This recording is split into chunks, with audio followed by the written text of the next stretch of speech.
11 o'clock, I get really, really hungry and almost dizzy with hunger. Neve was telling me yesterday she had the angry pains, you know. Hangry. Hangry. She was hangry. She was hangry, moody right? because she was hungry. But she's kind of moody every day, but anyway. That's not nice, is it? Well, I'm not getting involved. Listen to this. See Michaela across the news desk there? Yes. They're reading news. No, Michaela, what did you have for breakfast this morning? I had toast, avocado and bacon. How posh is that? Come on. We It's don't not. eat avocado around here. Yes. Avocado. Did you smash it or And mash it? bacon, might I bought it smashed. So But Michaela's in here, do you know, But after... why would you eat avocado at this time? What is an avocado? I don't know. I see it on the telly. What is it? it's a green. Is it a vegetable or a fruit? I don't know. I don't know. You're the one here we eating go it. now. Is an avocado a fruit or a vegetable? It would be What does it taste of? probably nothing. I don't know how to explain it, but it's Cucumber? like no So you had toast, No. avocado, and bacon. Bacon. bacon. Yeah. Where did you get the bacon? Well, where'd you get the I time to made it do? at She's the in here house. after 6. Well, what time did you get up at this morning? Do you know what's even worse? What?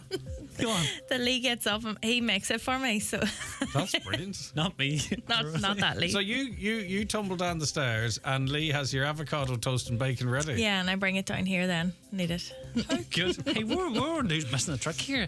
It's a different woman's generation, world isn't it? now. It's a woman's world. It's a woman's world. Right. Can we move in with Michaela? No.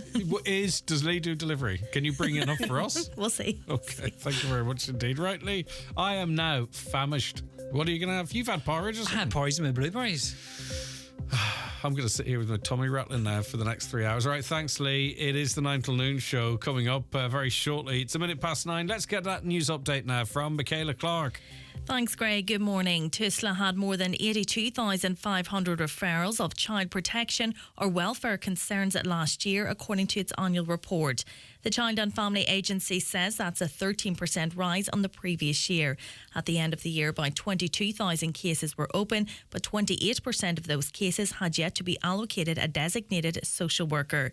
Tusla says it prioritised cases where children required an immediate response.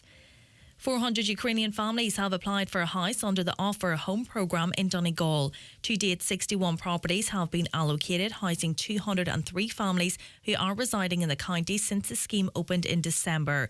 Under the Offer Home programme, Donegal County Council is appealing for offers of houses, apartments or holiday homes to house people arriving into the county from Ukraine. Councillor Jimmy Kavanagh is encouraging people to engage with the scheme. There's an option, I think, that a lot of people may not be aware of, but it's just a matter of getting awareness out there that it's there, and if people have a home or have a home that they can offer under the scheme, that's worth looking at. There's been a drop in the number of burglaries in Donegal. According to phonewatch.ie, CSO figures show a 6% decrease in burglaries in the county. 120 burglaries were recorded in Donegal between April 2022 and March 2023. A virtual power plant is being established in Donegal. ERNACT has received €1.5 million to develop the initiative, which will link energy systems in the county with other European regions. Donegal County Council will work with a number of stakeholders over the coming 3 years on the community-based virtual power plant project to connect multiple small energy systems and operate them as a utility-scale power station to balance electricity demand and production locally.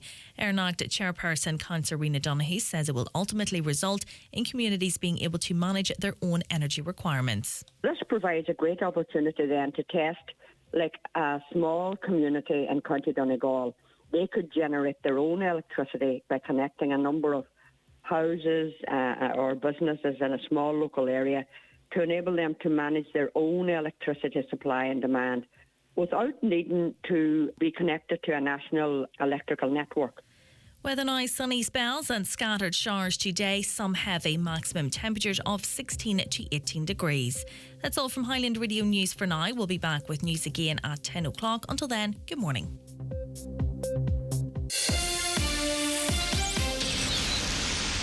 Little People Big Dreams book series are now in McDonald's Happy Meal. The most inspiring people for your little ones. Can they wow the crowd like Pele? Or maybe they're fearless leaders like Megan Rapinoe. Encourage your kids to dream without limits. Some fun, some food, it's all inside this Happy Meal. until the 21st of November 2023 from 11am. Range comprises books only while stocks last. The county's #1 talk show, The 9 till Noon Show on Highland Radio. And now it's time for the talk of the Northwest. The 9 to Noon Show with Greg Hughes on Highland Radio. Hello and a very good morning. Fast approaching 5 minutes past 9 on this Wednesday, the 19th of July 2023. A very good morning to you. How you all keeping? I do hope, of course, that you're all keeping very well indeed. It is the 9 till Noon Show for the next 3 hours. Loads coming up on the programme, as you can imagine. We want your stories, your views, your topics. 086 60 25,000. That's the WhatsApp line. From outside the Republic, 00353 86 60 25,000. Give us a call too on the programme, 07491 25,000. Caroline and Neve waiting to take your calls. Again, 00353 7491 25,000. Don't forget to check out our Facebook page as well and Instagram, where we have some stuff for you to interact with as part of this programme as well. Readers' emails and other bits that might interest you. Always welcome new likes and new shares and what have you. And we're also on Twitter as well. At Highland Radio there. Right, okay, let's go to the front and inside some of the newspapers. The Inish Times lead this morning. The Bombay High Court has ordered that the trial of Vikas Bhagat, accused of the 2017 murder of Buncrana backpacker Danielle McLaughlin, be expedited. The court directed that the trial conclude within 1 year. And as we heard from Danielle's mother, Andrea, yesterday, how would you describe it? I think she's had a few false dawns, but hopeful and optimistic that, firstly, Bhagat is not granted bail given his criminal history. That was also refused, but also that they follow through on that commitment to have that trial completed within a year, and perhaps even before that. We are have our fingers crossed in that regard as well. The Donegal Post this morning: he may not have been the Caped Crusader, but bus driver Keith Anderson became an inadvertent and unlikely hero recently when he was driving the Marley Coaches local link bus from Kilcar to Donegal Town. His quick thinking and calmness as one of his passengers, Stephen Byrne from Bavin in Kilcar, who took ill, was crucial. It meant Stephen was soon receiving immediate assistance from a local ambulance crew, who then brought the casualty on an emergency trip to Outlagelvin Hospital in Derry in just 45 minutes. And both gentlemen pictured on the front of the paper this morning. Good to see. The Inish Independent this morning: sadness has been expressed following the sudden death of Buncrana man Jim Quinn, who died following an incident on the R238 road near Burnfoot last Friday evening. Mr. Quinn took ill and became unresponsive while driving, and his passenger had to guide the vehicle to an emergency stop. The vehicle struck a ditch near Tubin School, and passing motorists stopped to provide CPR before paramedics arrived. Jim was taken to Letterkenny Hospital by ambulance, where he sadly died a short time later. His funeral will take place in Cockhill on Wednesday morning. That's this morning. The Finn Valley Voice this morning: with a total budget of 1.5 million during the next 3 years, Letterkenny-based Earn Act Network will work together with Donegal County Council and European institutions to leverage information technology and smart grid infrastructure. The plan is to link multiple small energy systems and operate them in collaboration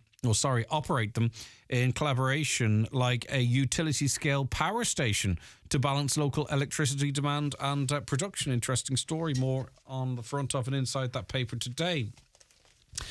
On to the Irish Times now. What do you think about this? Your SUV, you might have bought it because you looked at the tax and the tax is relatively low, and that was why you bought it. Well, things might be set to change. And there was always this issue as people move from ICE engines, internal combustion engines, to electric, that there would be a drop in revenue. We talked about this on this show 3, 4, 5 years ago. Well, those chickens are coming home to roost, so there is a budget hole now. And how are they going to plug it? Your SUV. And most cars, seemingly now, most cars on the road are SUVs or some variant of them. Well, the Republic may need to introduce higher taxes for larger, heavier cars to help make up for the 1.5 billion in lost revenue per year as motorists switch to electric vehicles, government officials have said. While such a move would have the biggest impact on SUV drivers, congestion charges are also an option to be considered by officials as they grapple with how to replace the tax stream from cars that run on fossil fuels. Newly published tax strategy group papers also highlight EU proposals for the gradual extension of electricity tax to residential customers as part of possible options for replacing fossil fuel tax revenues. So they're not going to be out of pocket one way or other. Meanwhile, officials are weighing up a VAT cut for home building in a move that could boost supply and reduce house prices. So what do you think about that? Would you like to see more taxes on SUVs? Do you have an issue with the amount of SUVs on the road? I remember there was a time when they started becoming popular that it was, an ongoing joke. You don't need a 4x4 to do a school run. They're not all 4x4s now. Some of them have really quite small petrol engines, but they're coming after your SUV with taxes to plug that 1.5 billion hole created by people switching to electric vehicles. More on house prices now. And the price of new homes is rising 3 times faster than the increase in the cost of second-hand homes, which is really troubling, particularly in the context of the defective concrete block crisis, because that means replacement of homes is going to keep increasing, it seems. And we need that scheme, with all its flaws that people point out, to adapt to that, to the rising cost of building homes. It just puts people in even more financial pressure. And of course, there's first-time buyers as well who might be able to get some value on the second-hand market. But to build your own house, which used to be the cheap option, that option is becoming more and more expensive. Latest figures from the Central Statistics Office show new home prices were up by 11.5% in the first 3 months of this year compared with the same quarter last year. So again, that's a 10% increase on, say, for instance, rebuilding a defective concrete block home. The contrast with the annual rise in the cost of existing homes of 3.5% at the end of the first quarter. And the pace of new home price rises is picking up. At the end of last year, prices of new homes were up by 10% and by 6.2% in the 4 quarters up to April last year. Now, too many stats, my mind can't follow that. But the cost of second-hand homes had been rising at a much faster pace until recently, but higher mortgage rates, a jump in the cost of renovation work and higher priced building materials has made it far more expensive to take on an existing dwelling. So as I say, that's concerning for a number of reasons. And look, I can't see the cost of building products going down, and there's going to be more and more demand, at least in this area, for new builds. So the only way those prices seemingly for new builds, the only way the prices are going to go is up, isn't it? Into the Irish Daily Mail now, and phubbing. Do you know what phubbing is? It's snubbing your partner by constantly being on your phone. Is that something that happens in your house, or is it just generally accepted? Well, instead of, you say, how are you getting on? Nothing. How are you getting on? Oh, I'm fine. What were you saying? That's because they've got the head in the phone. It's called phubbing. Well, we're often told that we're too attached to our mobile phones, and now researchers have warned that it could be damaging our love lives. A study conducted into the effects of phubbing, snubbing others for your phone, found that married couples who engage in the practice have lower levels of satisfaction in their relationship. The team of scientists at Nij Omer University in Turkey said that the phenomenon was widely observed everywhere in today's technologically advanced societies. The researchers explained when individuals perceive that their romantic partners are phubbing more frequently, they feel more conflict and less intimacy in the relationship. Do you believe your phone is coming between you? And if it wasn't there, things would be better. 086 60 25,000, but not if your partner's beside you. I don't want to cause any rows. But yeah, banning phones when you're watching a TV show or a film, maybe, is that the way to do it? Any suggestions to 086 60 25,000? Well, it's while you're watching TV often, and the TV licence fee should be scrapped to help restore trust in RTE, with the massive drop-off in payments described as a major wake-up call. This is The Sun. New data shows the recent RTE scandal has cost the national broadcaster nearly €1 million in lost TV licence revenue already. Almost 6,000 fewer households have made the €160 payment since the crisis began last month. But now RTE boss Kevin Backhurst yesterday thanked people who continued to pony up the cash. He said, I'm very grateful to those who have continued to buy a TV licence during a period when events have cast a dark shadow over RTE. They have every right to feel let down, and we are working hard to rebuild trust. Well, yesterday, politicians said the government should consider binning the annual charge and replacing it with direct funding. Former Minister for Communications Richard Bruton said that straightforward exchequer funding might be more palatable for people. He said the fall in licence fees was a very worrying trend. OK, well, that's a bit of a seismic shift as to the direction of traffic in the past. Get rid of the licence altogether and you will pay for it because it comes out of funding, tax funding. But maybe there'd be more accountability? I don't know. Do you remember that story of the two men who allegedly attempted to steal a man's pension and attempted deception at a post office? It was all over the news, of course, and across social media. Well, two men have pleaded not guilty to attempting to steal a man's pension and attempted deception at a post office. The alleged incident occurred at Hosey's post office on the Stapletown Road in Carlow on January 21st last year. Declan Hohney, 41, of Politan Road in Carlow, and 37-year-old Gareth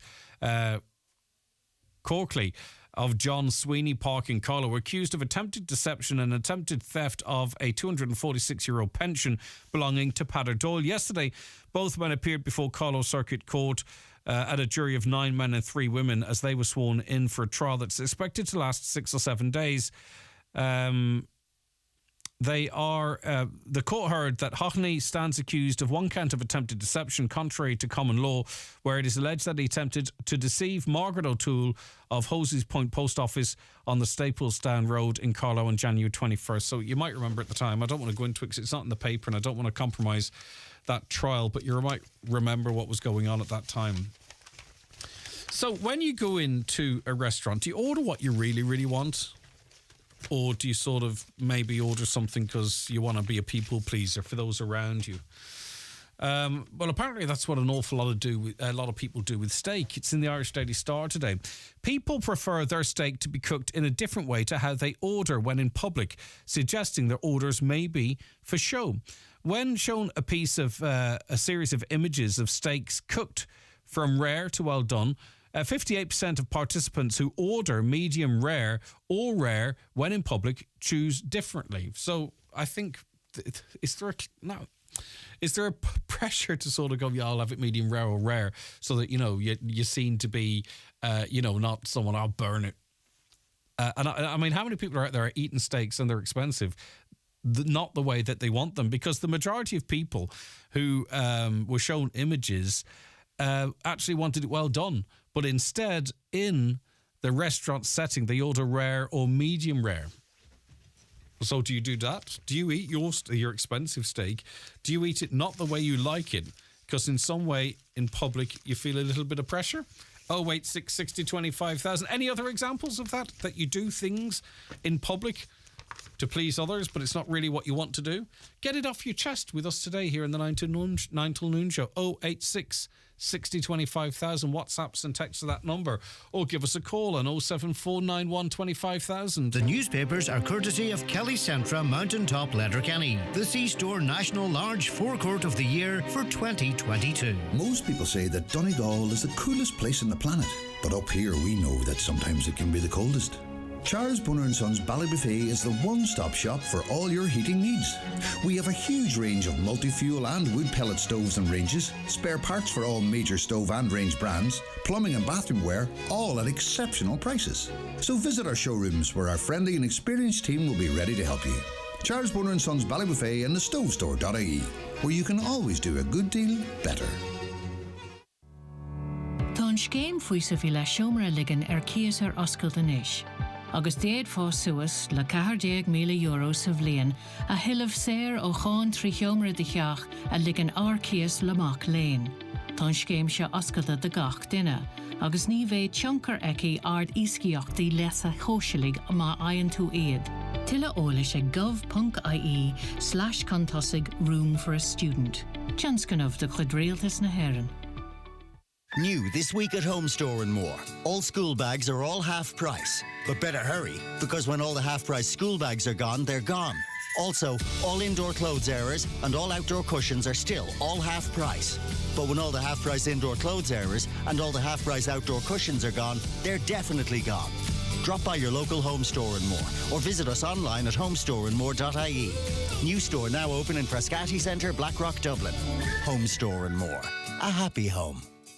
If the medical experts get it wrong, everything changes. From misdiagnosis or delayed diagnosis to surgical injury or even poor treatment, all have physical, emotional and financial consequences. We're here to help. So if your treatment didn't go according to plan, speak to our experienced medical negligence team at McElhenney and Associates. Find us online or call 074 917 5989. McElhenney and Associates Solicitors, Stranorlar. In contentious business, a solicitor may not calculate fees or other charges as a percentage or proportion of any award or settlement. Highland Radio time checks with Expressway. Travel Route 32 from Letterkenny to Dublin when you book online and travel for less. Expressway, bringing you the time at... It is 20 minutes past 9. Now, we welcome back onto the programme Councillor Jerry McMonagle, who is Chair of the Joint Policing Committee. Jerry, thanks for rejoining us. Good morning to you. Good morning, Greg. Right, and... yes, of course. Sorry, Jerry. And we invited you back on because we did speak to you previously about a perception or a concern that we are seeing an increase in serious violent assaults in the Letterkenny area. You were quick to point out that there's been a couple of high-profile situations as of late, and Gardaí are continuing to investigate and make progress in relation to those investigations. But you did raise this this issue recently as it relates to perhaps the installation of more CCTV, the background to that call. Yeah, we have for a number of years now, in conjunction with the Chamber of Commerce, been seeking further extension of the CCTV that we already have in the town. And just last November, it moved on, and we got a report yesterday at our MD meeting that it's now sitting on the desk of the Commissioner. And I think it's a very timely time for that to be happening. I think CCTV would help the Gardaí in their investigations, but also would act as a deterrent in preventing crimes, and especially those sort of very serious crimes that have been happening in recent weeks and months in and around Letterkenny. So look, it's the system we have there now is quite effective. It's good, but it needs to be. There's a lot of gaps in it, and it needs to be extended on. And as I say, it's been maybe four years or more. We've been trying to push this through with the JPC and the Chamber of Commerce. Yeah, and I remember covering this story and funding being allocated for the rolling out of further CCTV in Letterkenny. So that funding seemingly is there. What's the hold up then in terms of providing it? Well, any CCTV is to get the permission of the Commissioner of the Garda. So, as I say, it's now went through all the different processes, and it's now on the desk. We were told yesterday of the Commissioner, Drew Harris. There's an application also in for Ballybofey Stranorlar area. But look, with the recent events that happened here, the sort of lack of resources that the Gardaí have, we certainly need something like an extension of the CCTV to reassure people that they can be safe, that their streets are being monitored, and it can act as a deterrent, but also as a help to Gardaí in their investigations and trying to bring prosecutions. Yeah, well, that was my next question. This would be CCTV that is monitored, so if an incident was spotted or a potential incident might arise, that someone is watching it and can alert the Gardaí to respond to that scene? Well, at the moment, we don't have someone where it's monitored 24/7. But what there is there's a leg of it that goes to the Garda station, and they have it on a multiple screen within the Garda station.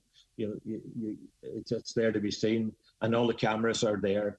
And what we don't have is someone to monitor 24/7. The Gardaí are not the data protectors. That's the Donegal County Council, and there's certain rules and regulations around the operation of CCTV. But the Gardaí do have access to the cameras as they are relaying it, the live photographs, we'll say, but they actually manoeuvre and the cameras. So they're really there for identification purposes, maybe prosecution purposes. They're not actually there as a preventative measure other than people knowing them there. In other words, we don't have the ability to react to an incident on Letterkenny Main Street, for an example, because no one is watching the monitor. That would be correct, Greg, and it'd be wrong to say that it's anything different to that. But that's something maybe that could change in the future. But as you say, it's the deterrent value of it, and the reassurance it gives people that the cameras are there, they do record, and if an incident happens and it has to be followed up on, then that information will be readily available. Before I let you go, you also were commenting on e-scooters, e-bikes. Obviously, you would know, or you may not know, but you could probably imagine that we get regular calls on this programme, them flying up and down the streets, on the footpaths, wrong way up main streets, and it's not just a Letterkenny thing. We're seeing more and more of them all around the place. Currently, they're not legal. I think it's some Section 12 of the Road Traffic Act has to be signed into law later this year. Then there's going to be 2 categories under 25 kilometres per hour. They're effectively push bikes over 25. Then they require tax, insurance, roadworthiness, or whatever it might be. But we still don't really know how all that's going to work, be it now, whilst they are effectively illegal, or post the legality of these vehicles. What's your concerns? Yeah, look, I see it for myself, but a lot of people have been talking to me also about it and bringing it to my attention. And while I'm fully in support of these type of modes of transport, I think they're the way to go. But we need to provide the proper infrastructure to support their use. At the minute, they're being used widely on footpaths and then crisscrossing on and off the road when it suits the user. And this is causing problems, not just for motorists, but particularly for pedestrians and elderly people and people with disabilities in particular, because they're very silent and they're on top of you before you know it. And so, look. Well, the problem is it's not illegal to cycle or scoot on a footpath. So how do you deter people from doing it? I mean, my understanding is you potentially could take a case against someone under civil law, like it would be trespassing. But in terms of actual rules of the road or the laws of the land, it's not illegal currently to cycle or scoot on a footpath. So are there any tools available to the local authority to introduce something that could be policed? Well, I mean, we were talking about initial discussion around would bylaws help?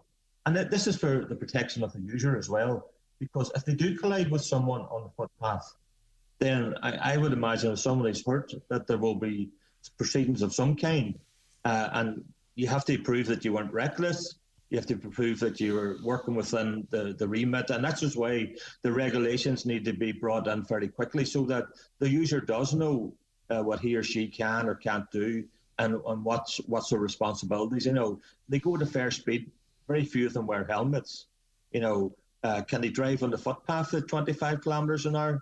You know, these are all things that we need to be looking at. And while the council have a responsibility, and we're doing it through our active travel works that we've been working on, is we need to put in place the infrastructure where they have their own lanes on footpaths or at the side of roads where it's only they can use, and it's done safely. All right, listen, thanks for your time on both topics there. Any views on that? 086 60 25,000, 086 60 25,000. That was Councillor Jay McMonagle, who is chair of the Joint Policing Committee. Right, okay. You may have seen the coverage yesterday or heard the coverage on this programme that Ireland has or is becoming warmer and wetter over the last 30 years. Mary Curley is Met-Éireann climatologist and project lead. Good morning to you, Mary. Good morning, Greg. How are you? I am doing fine, and I thought it quite interesting, a lot of the coverage yesterday. Like, this wasn't front page news to start off with. I'm not sure if you believed it would merit that space, but it was like, you know, we are wetter and less, but you know, the angle a lot of papers took was it's wetter, but the good thing is it's sunnier. And I was like, it was like that film, was it Don't Look Up? you know, as if it's not all bad news. Like the penny's still not fully dropping here, I don't think, Mary. Yeah, well, actually, there is a bit of good news in it. It has got wetter, and actually, the information we were giving out yesterday, it was for the whole country, whereas for Donegal, it's a little bit higher. It's about 8% wetter annually.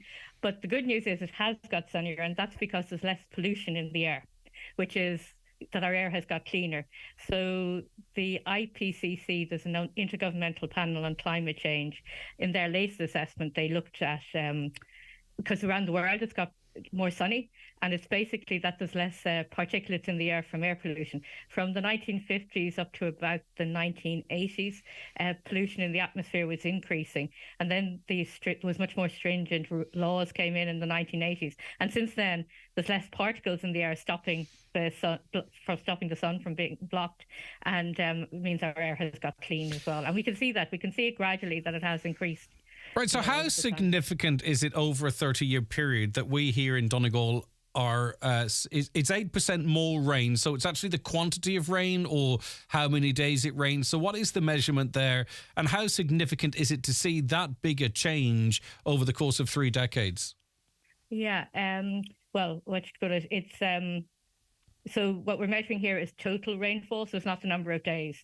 For the country as a whole, we get about 60% of the time we have a little bit of rain, just very small amounts, like 0.2, so like tiny bit of drizzle. So you'd get that during the year.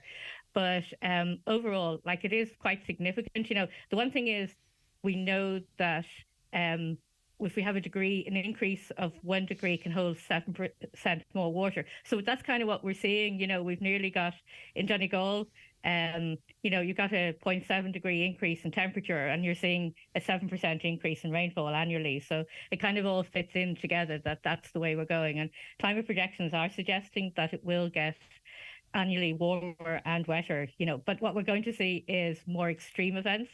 So more kind of heavy rainfall events they're projecting, and more droughts as well. So it's kind of not that continuous rain, but more, you know, you can have a big heavy downpour, but then it could be a while where you've got a drought, and then heat waves is what it gets. And what we're seeing is that the predictions coming to pass. So what we were being told may happen with the climate is actually happening. We are seeing the temperatures increasing. We are seeing more rain, and then we are seeing perhaps more periods of prolonged dry weather. Yes, yeah. So, I mean, when I looked at the figures first, you know, you always hear about climate change, and obviously I work with it all the time, but it's actually when you see the figures, you know, when I actually did the calculations and it's there right in front of you in black and white, it's quite stark to see how much it has changed. And the way I was kind of also thinking about it was, I have a daughter, like, so I was born, give my age away now, I was born in the late 60s. And so I kind of grew up in the first period, you know, where we had this less rainfall, cooler though. And then I have a daughter, and she's grown up now, where she was born in 2001.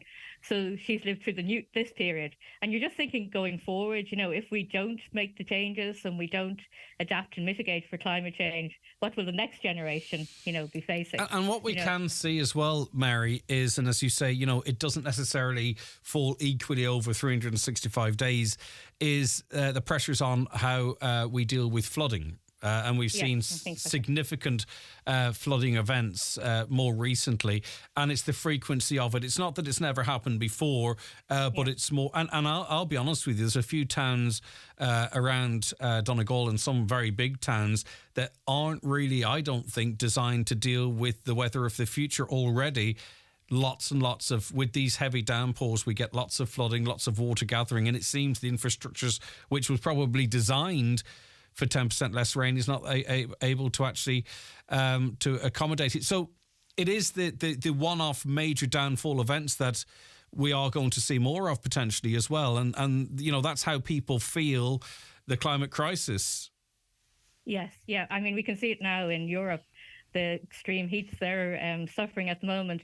I mean, we've had last summer, we had but in Dublin, we had a record-breaking temperature of 33 degrees. But that's the temperature in some of those countries that it was falling to at night.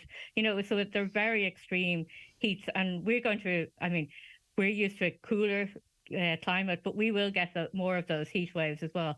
So for Met Éireann, what our aim is to do, we look at the past weather, the present weather, and the future weather, and we use these to inform the policymakers of what to expect with regard. So in hope that we can better adapt and mitigate to the climate we're seeing as it changes.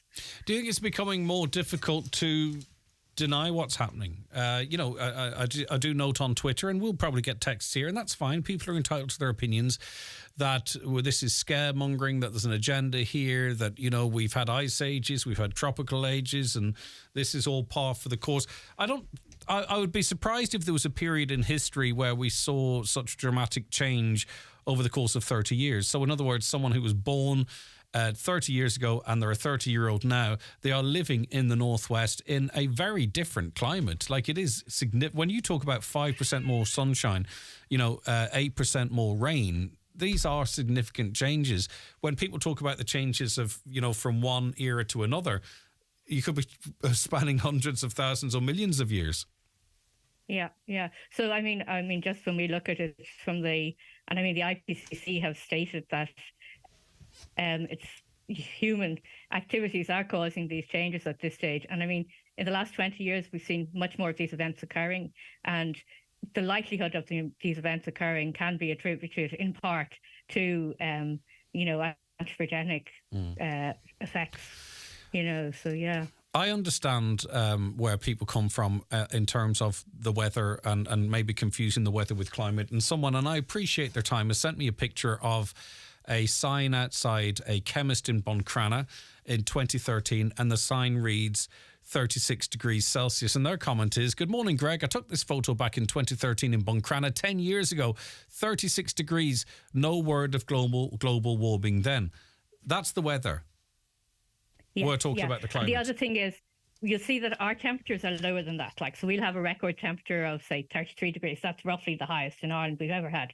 But when we're measuring our temperatures, they're in special enclosures. They're all at the same height. The thermometers are calibrated, etc.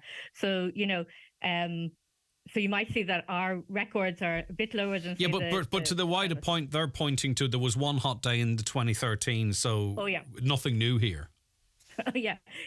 Well, that's the thing. We're always going to get variability in our climate. So, like last summer, we were basking in a heat wave. We had the really high temperatures. Yesterday, it was lashing rain for most of the day, and that's the weather. So that's why we look at over 30 years, because it's to smooth out those variations.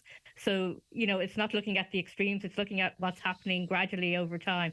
So you're seeing it an average over 30 years, and it gets rid of those little variations. And that's what's most stark about it all. You're seeing that on those periods, that it's the 0.7 degrees. Yeah, and maybe the penny will drop when, if it's a farmer that all of a sudden they realise that the land can't be worked the way it was once worked, or if someone can no longer get house insurance because of the way the weather changes and the frequency of events, that they now find themselves in a flood zone potentially. Maybe it's those type of things that then the penny drops with people, and they go, oh, right, okay, now this is actually impacting me. Maybe it is a thing. Yes. And I think if you go to our website, if people are interested, met.ie, there's a summary report on that. They can find maps of the country, so they'll be able to look at it and see what it's like in their area, to see what it is in the last 30 years. So what to kind of expect each month now. And then we also have a translate page on our met.ie site, and you can see what to expect in the future. So we have those projects there now. And if people want to look at them, they'll see what to expect and what can be expected. Oh, okay. Very finally then, so what are the headlines for Donegal? It is wetter, 8% wetter. It is warmer. What else? Do you have that in front of you, Mary? Yeah, we do see changes. Yesterday we were talking about the changes across Ireland as a whole. So it was kind of over the whole of the country. They're a little bit different in Donegal. So, for example, on the annual scale, we see 7% all across the whole country, but in Donegal, that's 8%. But we also see that February is actually the highest increase in Donegal, closely followed by July, which is it was July when you look at the whole scale. So there are little variations, but if people want to go, say, look at the map to see them all, they're all there in front. Okay, listen, thank you for your time this morning. I do appreciate it. Mary Curley, Meteran climatologist and project lead. As I say, all views welcome. 086 60 25,000. What do you have to say? 086 60 25,000 or call 07491 25,000. Watch the show live now on YouTube, Facebook and at highlandradio.com. The best businesses never stop beginning. So whether you're starting or growing your business, we want to make it easier for you. At Bank of Ireland, our faster, easier online loan applications help your business take the next step. Search Bank of Ireland Business Loans. Bank of Ireland. Begin. Lending criteria, terms and conditions apply. Over 18s only. Bank of Ireland is regulated by the Central Bank of Ireland.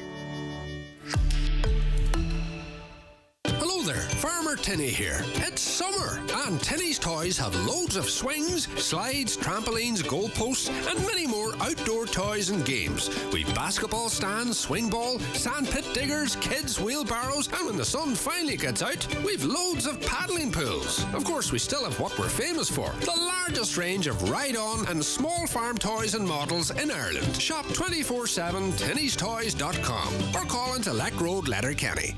Down by.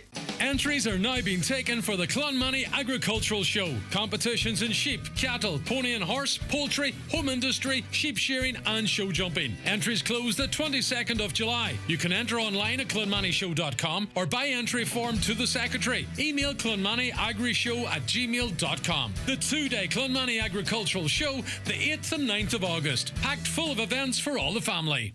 The new Volkswagen ID Buzz. Fully electric, fully connected, full of new ideas. An icon of a new era. The all-electric ID Buzz combines comfort, sustainable mobility and fun wherever you take it. Available now with 0% PCP finance from just $259 per month for July 2023 registration only. Book a test drive today with Connolly's Volkswagen, Letterkenny or see connolly's.ie. Terms and conditions apply. Finance provided by way of hire purchase agreement from Volkswagen Financial Services Ireland and is subject to lending criteria. Volkswagen Financial Services Ireland Limited is regulated by the Central Bank of Ireland. Visit connellys.ie for further information.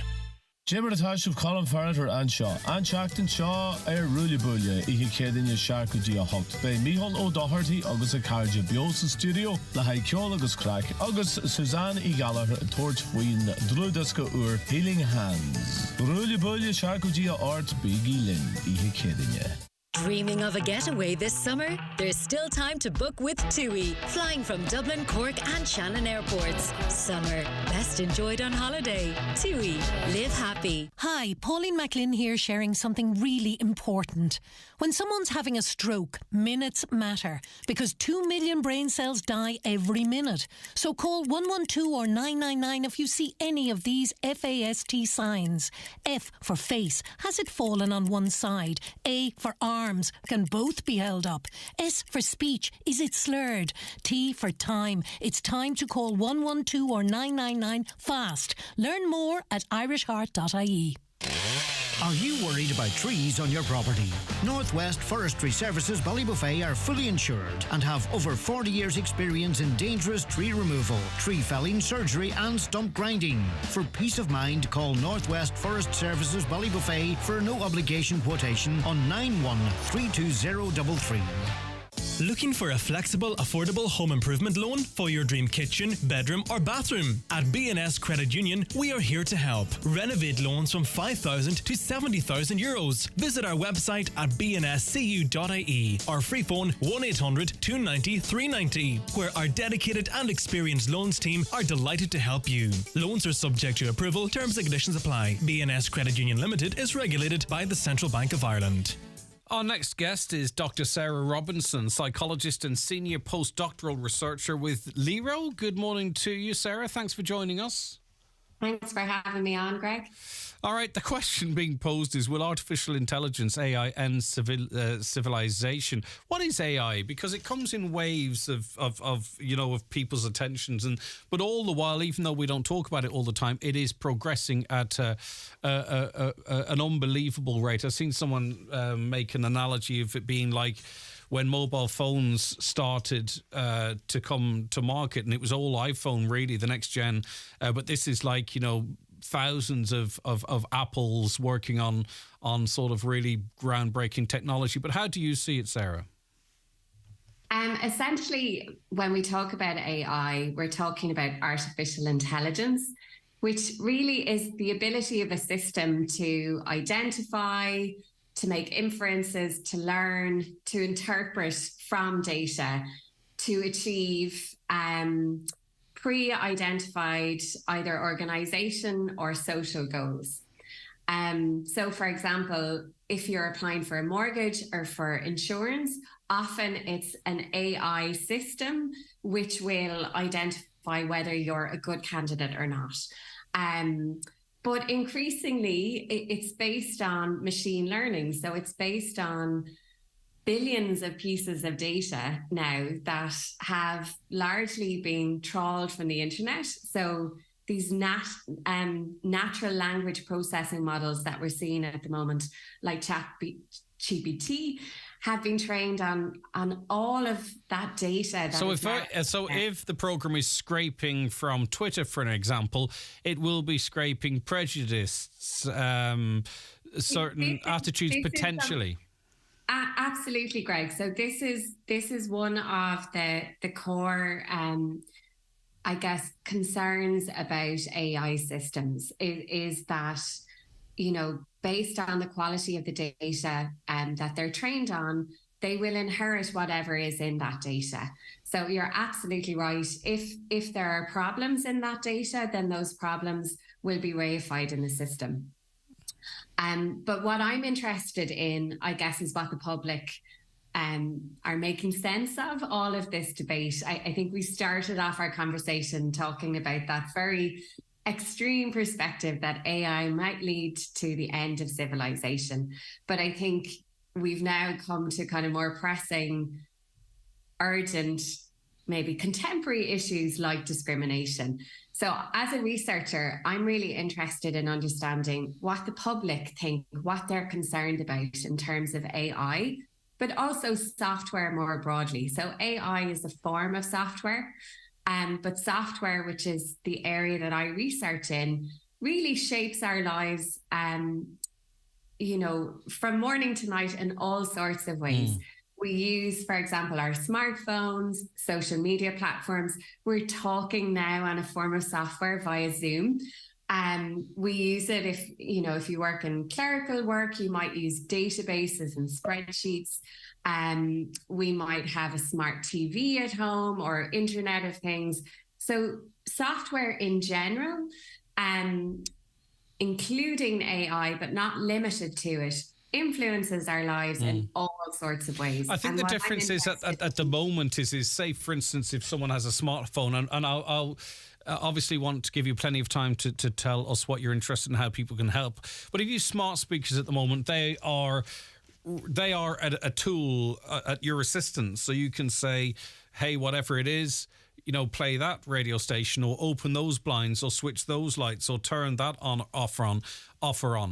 And it works for us. The problem is with AI going forward is this is I don't know if an entity is the right word, but we'll have to share the space with, if you know what I mean, because it will be backwards and forwards in a more natural way, making decisions, if we permit, on our behalf, potentially. So do we not need a further understanding of the potential of AI before we can really sort of say, as a public, what we fear or what we expect or what we think about it? Well, that's what I'm really interested in understanding, Greg. So nobody yet has kind of asked the public that. And I think over the last few months, we've seen a lot of debate about AI at quite a high level. You know, people like Elon Musk or Steve Wozniak, one of the co-founders of Apple, who are, you know, very vested stakeholders in this debating process. Having a very high level debate. They, for example, there were 2 letters in recent months which were quite extremist, actually, in terms of the position maybe and the fears that they have around AI. But no one is really engaging with the public and asking them, what do you think? And, you know, software is increasingly a public good, or should be. And I think it cannot fully become a public good without consultation with the public. So what we're trying to do is ask the public what they think. What are they concerned about? Absolutely, you're right. AI and software is often a tool for us. We have evolved as a species because of all of the tools that we've developed, and potentially AI can be another tool for us. I think too, though, when it becomes something else, then absolutely that's a problem. So there is this trade-off between what society can benefit from these tools and what harms will actually come from them. And is there any questioning as to who might control it? Because we talked about how it might scrape certain ideologies or biases or whatever it might be. But at the end of the day, we hope there's a level of control on this. And it's going to be incredibly, incredibly powerful. Who will control AI? Will it be free thinking? Will it be right-leaning? Will it be left-leaning? They're already talking about how they're going to police it. I mean, that's critical, how it's moderated as to how we engage it or how it affects us. Absolutely. I think that's a core issue that I hear over and over again. And I guess I don't want to answer that today, Greg. What I really want to understand is what the public think. I'm very happy to come back in a number of weeks once we have kind of gathered enough data to understand what is the public perspective. Yeah, and you want the snapshot really without influence, and I get that, because you want it to be raw. You want it to be raw, natural data. Because if it is like if it is shoulder shrugging too, that's important information, presumably. Absolutely. And I think at the moment, what the research indicates is that even though all of us, use phones and use software, there is still a really large digital divide in Ireland, in Europe and globally. So there's still many people that actually haven't benefited from the digital transition. Maybe they don't have access to phones or tablets, but maybe even if they do, they don't feel they have the skills or the capacity to use it. And I think there is some research as well that is saying there is a new form of digital divide, which is this idea of algorithmic awareness. So algorithms are these mathematical rules within software, within AI, and that really as a public, we're largely not aware of them, and we don't know how they're shaping the way we interact with each other and the types of news that we receive and read and hear online. And that's, so I think what your question is saying is there another form of divide that we also don't really fully understand the advancements in AI? Yeah, exactly. Which will be because of that, are we unable to actually engage in these debates? I would say I want to find that out, because that's really important information. And if people aren't aware, then I think definitely people like me in academia have a responsibility to try and help inform the public about that. But at the moment, I guess I'm just trying to understand what that position is. Okay, so how do people engage with the survey? Where is it?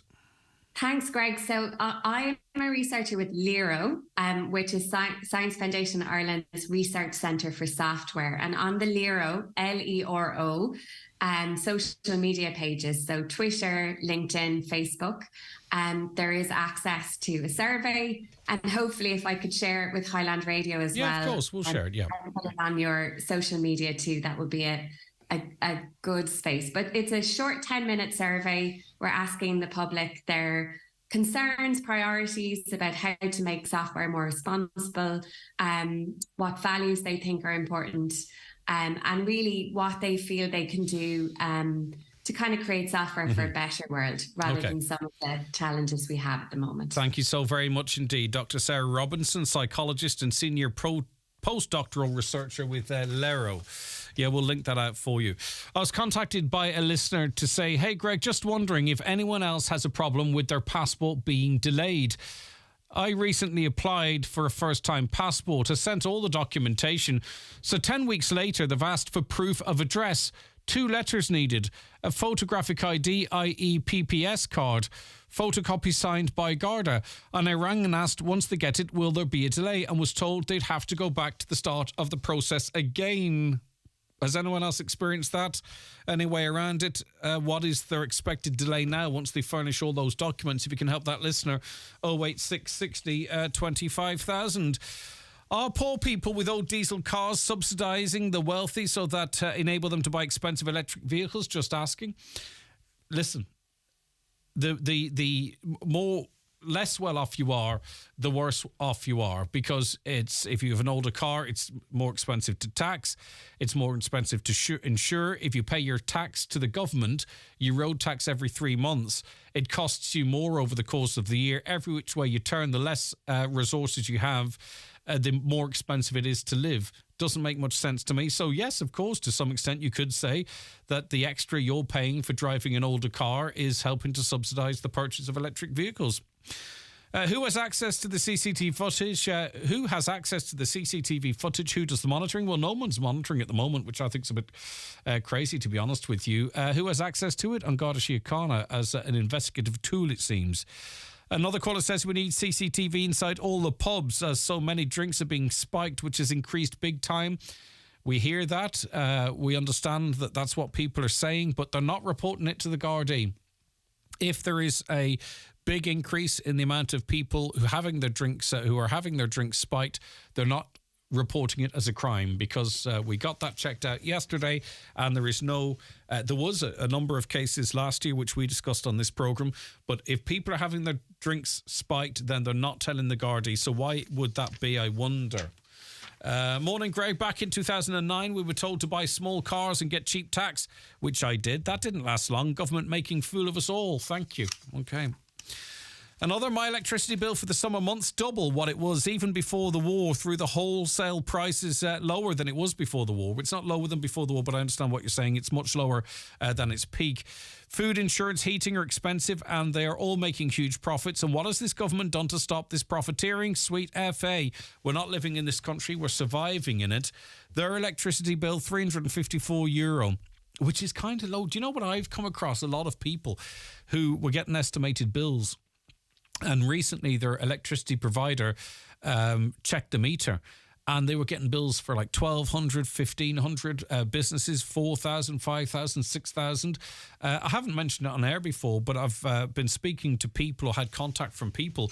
Are you amongst those that recently you got a bill saying, sorry, but we've misrepresented how much electricity we're using, and now you owe us this big, massive bill?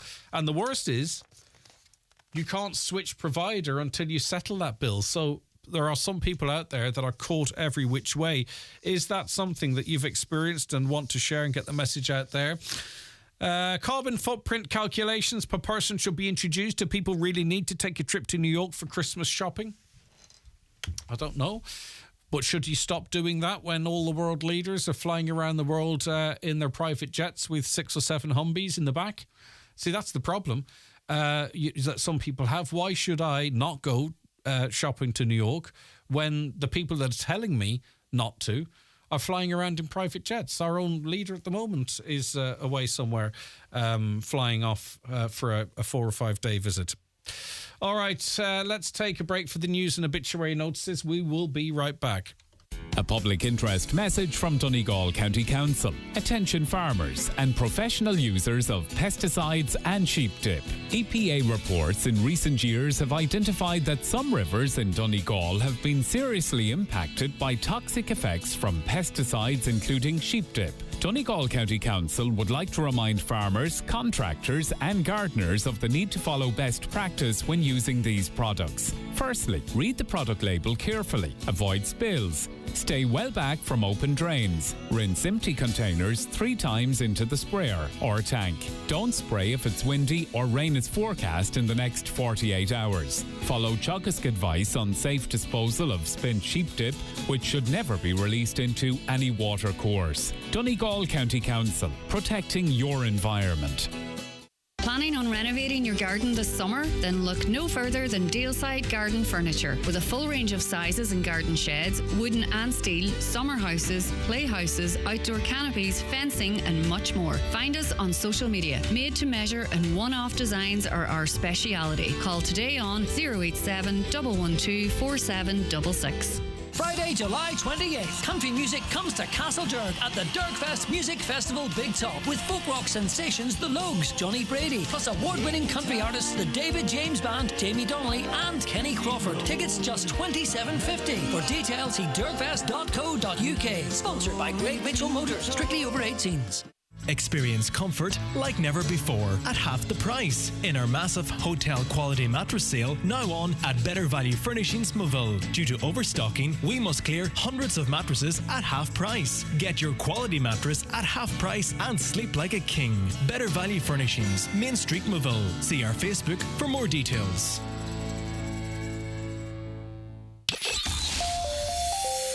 Live, on air, online and on the Highland Radio app. This is Highland Radio News. Good morning, I'm Michaela Clark with the news at 10 o'clock. Tusla had more than 82,500 referrals of child protection or welfare concerns last year, according to its annual report. The Child and Family Agency says that's a 13% rise on the previous year. At the end of the year, about 22,000 cases were open, but 28% of those cases had yet to be allocated a designated social worker. Tusla says it prioritised cases where children required an immediate response. Bernardo CEO Suzanne Connolly says one of its greatest challenges is the recruitment and retention of social workers. Tusla has a significant demand for its services, so it needs to deliver on its plan to ensure that it remains a very attractive employer for social workers in order for it to meet its key commitments in relation to vulnerable children. Police in Strabane say they're concerned for the whereabouts of a woman missing from the Clady area. Michaela McSorley was last seen in the village at around 6 a.m. yesterday. She's described as being around 5'8" in height with a slim build and long dark hair. Police are appealing to anyone with information regarding Michaela's whereabouts to contact them on 101. 400 Ukrainian families have applied for a house under the Offer a Home programme in Donegal. To date, 61 properties have been allocated, housing 203 families who are residing in the county since the scheme opened in December. Under the Offer a Home programme, Donegal County Council is appealing for offers of houses, apartments or holiday homes to house people arriving into the county from Ukraine. Councillor Jimmy Kavanagh is encouraging people to engage with the scheme. There's an option, I think, that a lot of people may not be aware of, but it's just a matter of getting awareness out there that it's there, and if people have a home or have a home that they can offer under the scheme, it's worth looking at. The government should not repeat what Social Justice Ireland says are the mistakes of last year's budget. It wants the coalition to prioritise the vulnerable this year. The organisation wants to see core social welfare rates increased by €25. Among the other measures SJJ believes should be introduced include an increase in child benefit payment by €50. Dr Sean Healy from Social Justice Ireland says a different approach should be taken in the budget compared to last year. The better off, in effect, got a tax cut that they got permanently. But for the people on welfare, the focus was on these people should be happy because they were getting one-off payments, although after the one-off payment, in odd time they were repeated, one or two of them. But overall, when you put the whole thing for the year together, they're worse off in 2023 than they were in 2022. That's not acceptable. There's been a drop in the number of burglaries in Donegal. According to PhoneWatch.ie, CSO figures show a 6% decrease in burglaries in the county. 120 burglaries were recorded in Donegal between April 2022 and March 2023. A virtual power plant is being established in Donegal. Airnacht has received €1.5 million in funding to develop the initiative, which will link energy systems in the county with other European regions. Donegal County Council will work with a number of stakeholders over the coming 3 years on the community-based virtual power plant project to connect multiple small energy systems and operate them as a utility-scale power station to balance electricity demand and production locally. Airnacht chairperson, Councillor Rena Donaghy, says it will ultimately result in communities being able to manage their own energy requirements. This provides a great opportunity then to test like a small community in County Donegal they could generate their own electricity by connecting a number of houses or businesses in a small local area to enable them to manage their own electricity supply and demand without needing to be connected to a national electrical network. Weather now, sunny spells and scattered showers today, some of them heavy. Maximum temperatures of 16 to 18 degrees. That's all from Highland Radio News for now. We'll be back with an update again at 11 o'clock. Until then, good morning. The obituary notices for this Wednesday morning, July the 19th. The death has taken place of Lena McBride, née Finlay, for Mount Carmel View, Strabane and formerly of Clady, reposing at her home. Funeral leaving her home tomorrow morning at 11:25 for Requiem Mass in St Mary's Church, Melmount at 12 noon. Interment afterwards in the adjoining cemetery. Donations in lieu of flowers, please, to the Foyle Hospice, Kev Quigley Funeral Directors. Family time, please, from 11 p.m. until 11 a.m. The Requiem Mass can be viewed live via the parish webcam. The death has taken place of Ellen Doherty, née Doherty, 8 Pierce Garden, Strabane and formerly of Cavanagh, Ballindrate, Lifford. Remains are reposing at her home. Funeral leaving her home tomorrow morning at 9:20 for Requiem Mass in St Mary's Church, Melmount at 10 o'clock. Interment afterwards in the adjoining cemetery. Family time, please, from 11 o'clock tonight.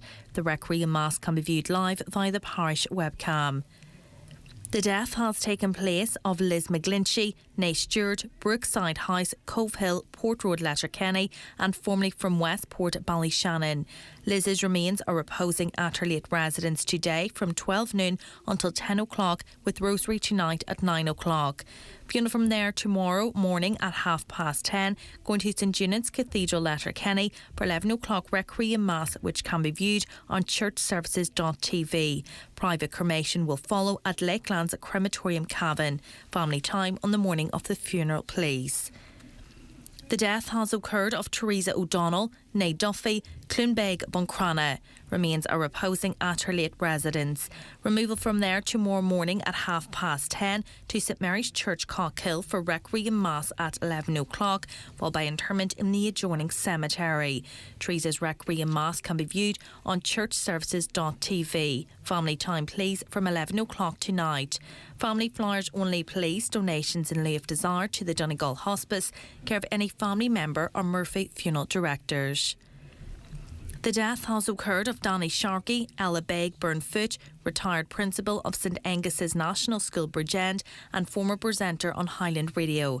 Reposing at Murphy's funeral home today and tomorrow from 4 o'clock until 10 o'clock and on Friday afternoon from 3 o'clock with removal at 6 o'clock to St Angus's Church, Burt to repose overnight.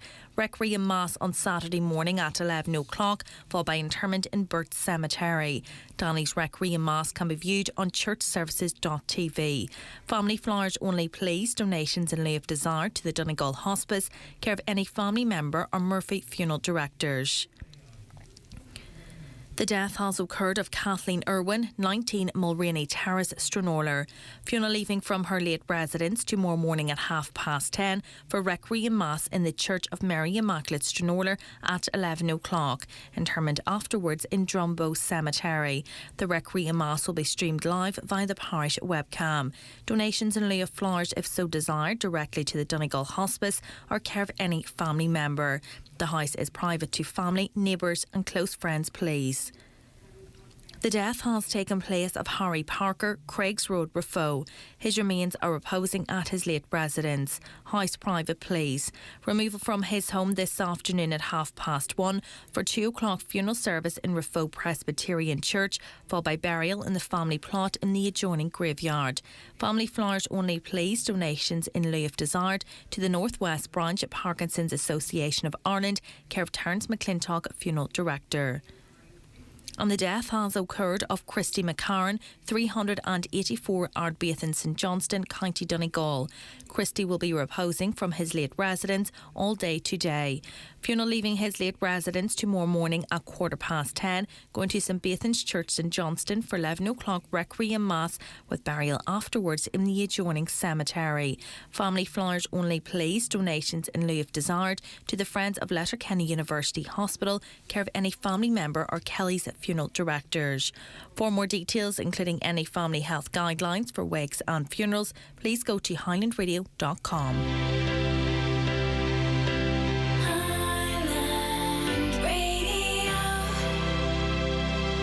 All professional bus and truck drivers are required to hold a Driver Certificate of Professional Competence, or Driver CPC. To keep your Driver CPC, you must complete at least one training day per year with an approved Driver CPC trainer. So if you're a professional bus or truck driver, don't forget to book.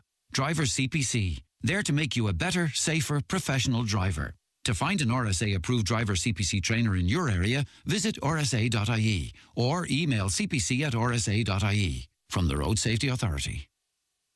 Text or WhatsApp your view to Greg on 086 60 25,000. And good morning again. Thank you to all of you who have texted in so far. Hi, Greg. I sent away for a new passport and 3 children's renewals in April.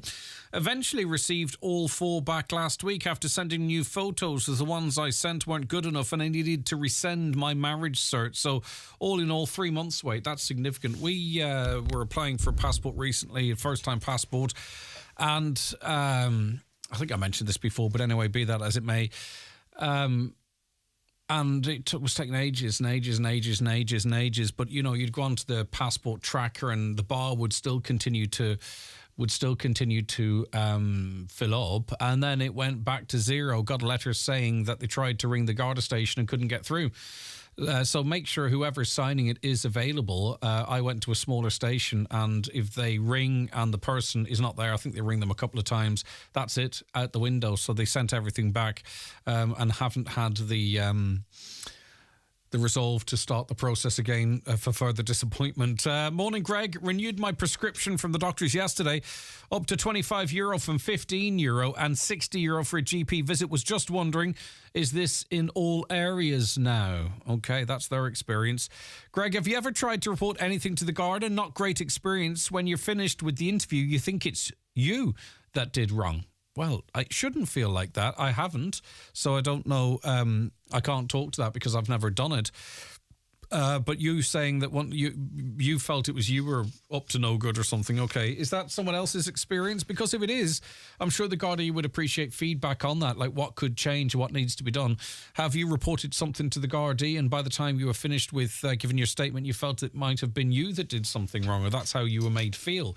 I wonder, is that the exception rather than the rule? A caller says, farmers 60 years ago took a day to plough an acre of land. Corn, barley was cut by horse. This work took 10 times longer than today. There was plenty of good weather for months to get it done. Nowadays, it's rushed to try and get the crop in and harvest. We've private wells and it hasn't dried up. It always just keeps us going. No change in water level. To me, there's no global warming. It's the world doing what it's designed to do. Greg, as for artificial intelligence, the ship has sailed with regards to the public having a say. This is happening all around us. Even in our own Donegal, we see the taking over of jobs. Jobs are suffering and being replaced in hospitality in the shopping sector. It's sad to see it happening now in rural Ireland, so the public have no say. We simply have to just deal with it, which is a shame, they say. What about the winter of 2010? Lasted for 3 months, indeed. That was a weather event rather than a climate event, they would say. People looking at the weather are only going back 30 years because they know if they go back any further, the public will realise it is all normal. Weather in Europe is also normal. High temperatures have always been there. Perhaps if more effort was put into stopping war, there'd be less issue with the climate disaster which is killing the world. The scooters could travel on the cycle routes. On a slightly similar note, cyclists should be fined for cycling on the road when there is a cycleway provided for them. Millions of euros spent providing these cycleways, and cars and lorries held up on the road by the cyclist. That is an ongoing frustration. But then you see, you talk to people who dress up in all the Tour de France gear, and I've asked them in the past, why don't they use the cycle lanes instead of the road? They say the cycle lanes, firstly, they want to cycle on the road, and secondly, at the speed they're travelling, there's other people walking on the cycle lanes, potentially, if they're a shared space, or that they're not of a high enough standard for travelling at 30 or 40 miles per hour on a bike. Another caller said, someone cycling on footpath is the least of your worries in Letterkenny. Lots of drunks and thieves on the street, is what they're saying. Is that a reality or is that a perception?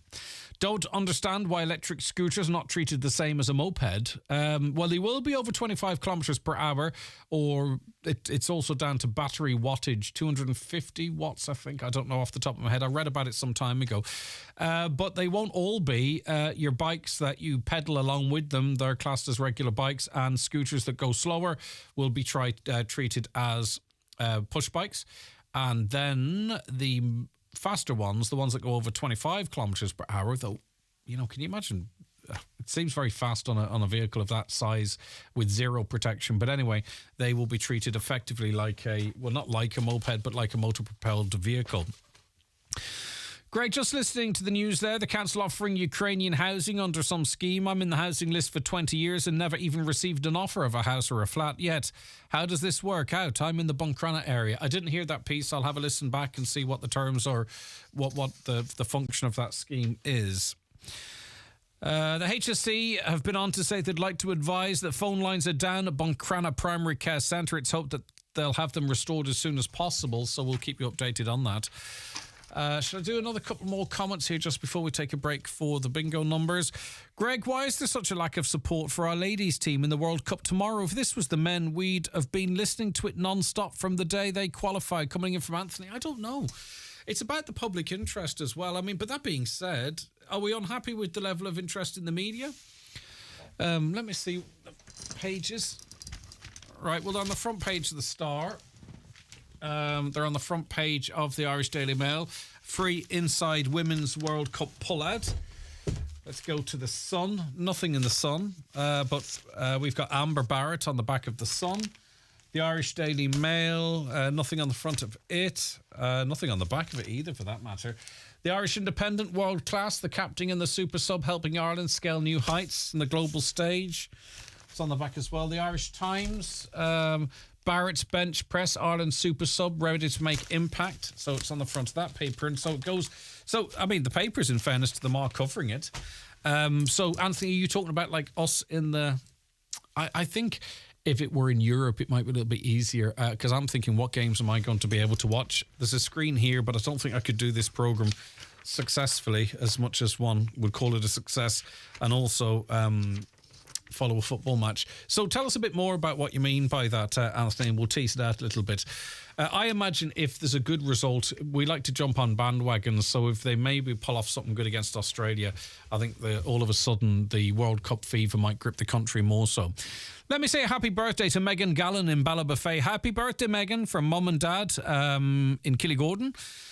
Hello, John Wallace, please wish good luck and all the best on the wedding day to Jane McGoon and Dean Boyce. Thanks. Okay, that's one for Lee's show that ended up in my pile. All right, back after the bingo numbers. The county's #1 talk show, the 9 till noon show on Highland Radio. It's time for NCBI Bingo on Highland Radio. It's Wednesday, July 19th. You're playing on a blue coloured sheet. The reference number is S3. It's game number 29. The numbers are 23, 73, 19, 40, 90, 13, 45. The number 7, 44, and 89. Phone your claim to 9104833 before 8 p.m. tonight, leaving your name, contact number, and the name of the shop where you purchased your book. Get all your NCBI Radio Bingo information at highlandradio.com. Cupra, for mentor. 2 words causing quite a stir. Because this car stops you in your tracks, even when it's standing still. but that's what it was designed to do. Make a stunning first impression. And what's more, with the offers now available in July, there are zero reasons not to choose the Cupra from Mentor. Visit Connolly's Cupra, Sligo. See our incredible offers at cupraofficial.ie. Century Complex Letterkenny are holding their annual charity Family Fun Day in aid of the good and new Donegal Cancer Bus on Wednesday the 26th of July from 12pm to 3pm. Check out our Century Complex social media pages for more information on how you can help support the charity while having fun on Wednesday the 26th of July at Century Complex. Are you worried about trees on your property? Northwest Forestry Services Ballybuffet are fully insured and have over 40 years experience in dangerous tree removal, tree felling, surgery and stump grinding. For peace of mind, call Northwest Forest Services Ballybuffet for a no obligation quotation on 913233. Okay, well, Department of Finance officials have offered scant hope that tourism and hospitality firms will secure a further extension in the reduced VAT rate of 9% for their sector. The reduced rate of VAT for the sector is due to come to an end at the end of next month, following a 6-month extension agreed by the government designed to help businesses fully recover from the fallout of the pandemic. However, the tax strategy group papers state that the reduced rate has so far cost the Exchequer 1.2 billion and represents a very significant investment in hospitality and tourism. Joe Daly is co-owner of Key West Restaurant in Donegal and joins us now. Joe, thanks for taking the time to speak to us. Delighted to be here, Greg. Thank you very much for the opportunity to talk about this. Right, so in business terms, what impact would it have if the 9% VAT rate is scrapped and we return to 3.5%? Do you know what, Greg? It'll absolutely decimate our sector because we are still struggling to get back on our feet as a result from the pandemic. And this is only going to wipe out small businesses like restaurants and cafes. We only have one revenue stream, and that's just the food route, right? I'm not going to be... I kind of want to kind of separate out hotels and restaurants because I think there should be a different VAT rate for hotels because they have revenue from their rooms and bars and food and stuff like that, whereas small independent cafes and restaurants, all we have is the food route, and it will wipe us out. And I'm just thinking here this morning, there's 10 small cafes, restaurants here in Donegal town, and half of them could be wiped out. We have so many issues that we're facing at the moment. We have, there's the staff shortages, the food inflation costs, tax at warehouse, the VAT issue. We've so many things that we're trying to manage, and that if there's an increase in the VAT, it will decimate our sector. I mean, just for example, right, a case of Coke has gone up 50% in a year, and you're trying all the time to kind of absorb costs as much as you can because, as you know, Donegal town is a great town. There's lots of lovely food, restaurants and cafes, but we're all very competitive, so we kind of have to keep our prices at a certain level. So all the time you're absorbing, and if this happens, there's going to be an awful lot of places wiped out. Yeah, and I think it's interesting too, decoupling restaurants from hotels, and I can see another advantage to that because the argument about the return of the 9% VAT rate, the return of the 13.5% VAT rate, and I've heard Leo Varadkar particularly talk about price gouging of hotels, and we can't reward them, if they are sort of exploiting concerts and what have you. And there's the restaurant, as you say, with one revenue income kind of being lumped into that because it is coupled with the hotel industry, which I think is unfair because, as you say, you have to really you have to set your price just at a level to compete, and there's no gouging going on as such. Oh, you can't price gouge because customers won't come into it. Yeah. It's that simple. Like, I had to go to Dublin Airport last Tuesday night and I had to stay over because it was an early flight that was coming in. And I have the breakdown here in front of me. The room cost me €179. It was €17 for breakfast, €14 for parking, so €200 for the night, which I know by Dublin standards now isn't out of the way, but it's a lot. No, we've been conditioned to think 200's cheap now because of the crazy prices, Yeah, but do you know of any small restaurant or cafe that's charging €17 Not for at breakfast? all. Not at all. You could Not eat like at a all. king So- for €10 or €11, less even. But you know, Absolutely. that Yeah. seems to be the price point for a lot of places, So dependent on the offering. I can't see why they can't decouple or else have a different VAT rate, because we already pay a different VAT rate on food and drink, so why can't there be a different VAT rate on the rooms? And that way then you would tackle that problem that way.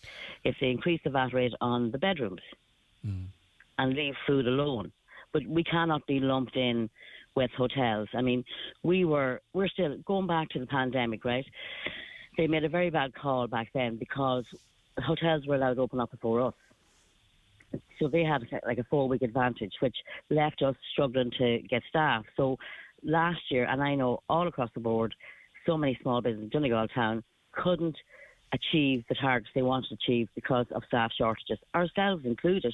We were turning away business in July and August because we didn't have the manpower.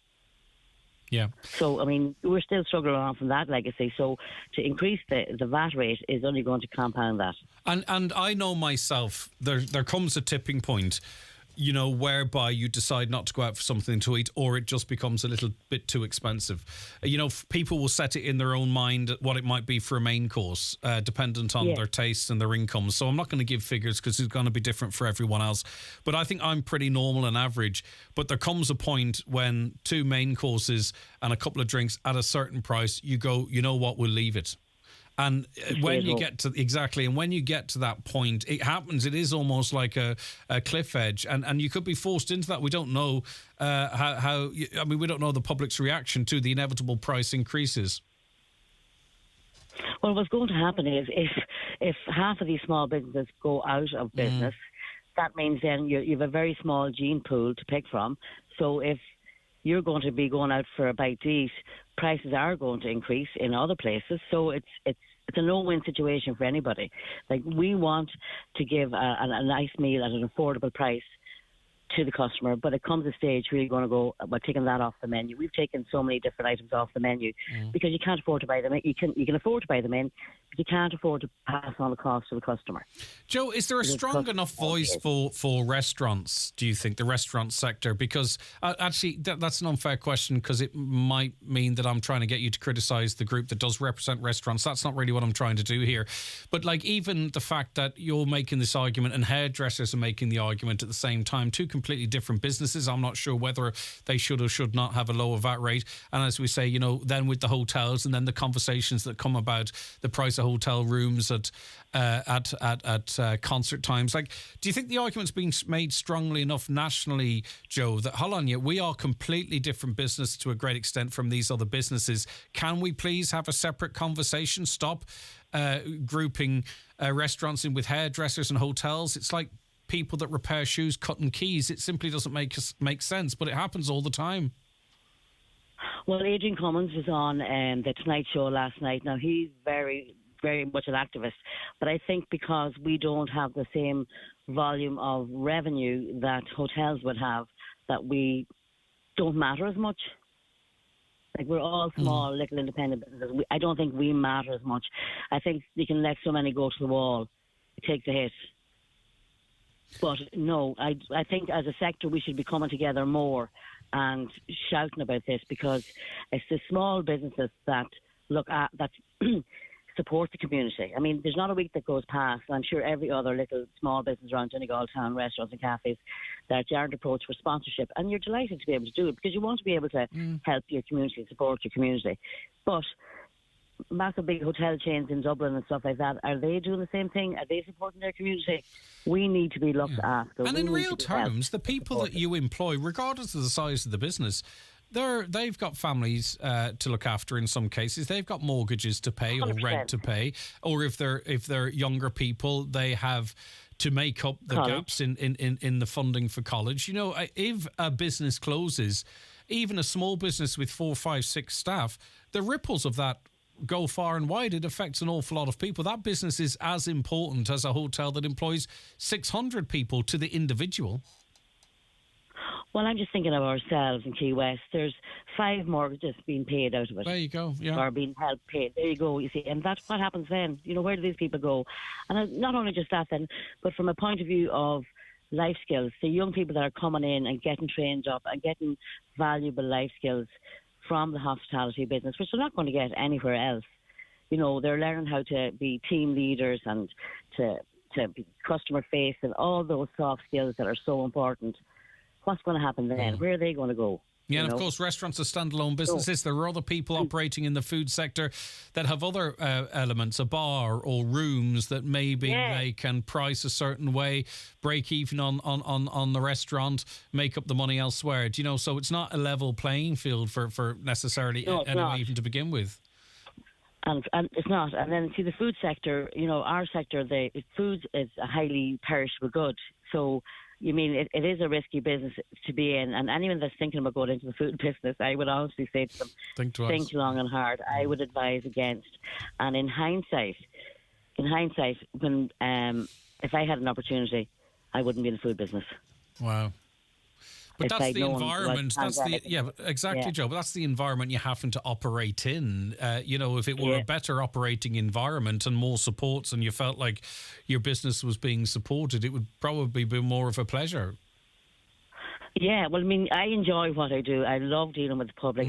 That's my passion. I just love it. I really, really enjoy my job. But from a business point of view and for personal security, long-term security, I wouldn't be in this business if I could roll back the clock. All right, anyway, Joe, thank you. People, the Key West restaurant there is just opposite the beautiful Key Inn, just off the Diamond in Donegal Town. If you're in that area or down that way, Joe would love to see you, I'm sure. Joe, thanks very much for your time. Thanks, Greg. Really appreciate it. All right, Cheers. take care. Bye-bye. Joe Daly, co-owner of Key West Restaurant in Donegal Town. That being said, Irish people, although they say Irish people spent more money in pubs, restaurants and hotels in the month of June, are they separating out the tourism industry there? Spending in pubs rose by 28% last month, peaking on June 24th. That's the day of the Dublin Pride Parade. The IAB spend trend figures showed a slowdown in people booking airline travel compared to May, with those aged 65 and over accounting for the biggest decrease, down 10%. The data was compiled from 70 million debit and credit card transactions in store and online during June 2023. Look at you all out having a few bevies in June. Lucky ducks. Right, okay. We'll be back with our next guest after this short break. Watch the show live now on YouTube, Facebook and at highlandradio.com. At Manor Motors Opel, we're half-full type of people, which is how we come up with the Opel 50/50 finance offer. Choose from the Opel Crossland, Corsa or Mokka. Select your flexible payment option, pair it with 3 years free servicing and meet your new other half. Discover more about Opel's 50/50 offer at the Opel Open Road event. See manormotors.ie for details. Finance is provided by way of a consumer hire purchase agreement by Bank of Ireland Finance. Lending criteria and conditions apply over 18s only. Ownership remains with Bank of Ireland until the final payment is made. Bank of Ireland trading as of Bank of Ireland Finance is regulated by the Central Bank of Ireland. House to Home Bridgend, Donegal. Our modest front door opens onto 2 floors of Irish-made furniture, suites, beds, mattresses, dining and occasional furniture. Step into our showroom and see how we can transform your house into a home. House to Home furniture, flooring, slide robes and interiors, Bridgend, Donegal. Beggs & Partners are a specialist local plumbing, heating and bathroom supplier. Established in Belfast 1960, we now have 12 branches and are known for quality, value and reliability. Our latest branch in Springtown Drive, Buncrana Road, Derry includes a beautiful bathroom showroom as well as a fully stocked plumbing and heating trade sales counter. Delivery service available. See beggsandpartners.com. This summer, visit Belfast. Discover a jam-packed calendar of events and experiences for an adventure as unique as the city. Enjoy concerts, culture and lively debates at Fela and Fubble, Ireland's biggest community arts festival. Make room for a food tour in the iconic Cathedral Quarter, or why not take in a Turner Prize winner at the Ulster Museum? In Belfast, there's always something new, and it's all up to you. So what are you waiting for? Plan your getaway today at visitbelfast.com. All right, so there are 4 concerts planned for Ebrington, Ebrington Square in August. Dance event, Stack Rave Raves. 5th of August, ABBA Tribute gig. 6th of August, Ryan McMullen's due to play the 25th of August. There's a dance festival on the 27th of August. But those concerts are in doubt. Gary Middleton is the full DUP Assembly member and joins us now. Good morning, Gary. Good morning. So what has led us to this situation? I mean, obviously these concerts had some level of okay or approval because they're scheduled and I presume tickets are available, but now there's question marks over them taking place at all. Can you give our listeners an understanding as to what's going on here? Yeah, so effectively in recent days, the promoters received a letter from the Executive Office stating that the approval that they had originally received actually would be withdrawn. That was based on the threat of legal action against the Executive Office. So unfortunately that is the case now. What we've been advising ticket holders or those who purchased tickets for the events is to wait until they hear from the promoters. The Executive Office have said, and we know that conversations are still ongoing to try and ensure that these events can go ahead. But unfortunately, for some of those, particularly the event which is due to happen in 2 weeks' time, it now looks that it's going to be, unfortunately, too late for them. Who is objecting, Gary? Well, the letter doesn't name the particular party. However, we know that it's a tenant at Ebrington Square. And in fairness to that particular tenant, which is the Ebrington Hotel, they have made it very clear that they themselves are not against events happening, whether now or in the future. However, they do have concerns about particular issues such as awareness of when these events are taking place and proper notice as well, so that they can plan going forward. But I think that in all of this, it's important that whatever process is in place, that it's robust enough to ensure that we don't have a situation where just a matter of weeks from events happening that they can be prevented from happening at such short notice. Yeah, but the problem is that there's been a great deal of investment to make Ebrington Square this nice space to provide, opportunities for hosting such events. And of course, then, you can understand really where the hotel might be coming from. But is this a planning issue? Did someone not think, right, we're going to spend quite a bit of money on this square to host these types of events, and we're also going to, allow this hotel to operate? I mean, there's always going to be difficult there because of noise and everything else. You can see the logic to why the two can't sit comfortably as it stands. Yeah, well, I think they can, but unfortunately on this occasion it seems to be a failure of the process. And there are particular checks and balances put in place, of course, to protect not only tenants in the area but residents in the area as well. And we have seen since 2013, when we were awarded the City of Culture Year, the success that events have had and the benefits that they've had in terms of Ebrington Square. Going forward, I think that the issue here is around ensuring that there's proper dialogue and communication between the tenants and the promoters and obviously the people who are purchasing the tickets as well. So it is regrettable that we're in this situation. However, it can and should be fixed going forward. Yeah, because there are other businesses that would benefit greatly and would benefit and do benefit greatly from hosting these types of events. Do you think going forward the right systems and protocols can be put in place to allow events to be hosted on Ebrington Square, or do you believe it's time maybe to look at an alternative venue for such events?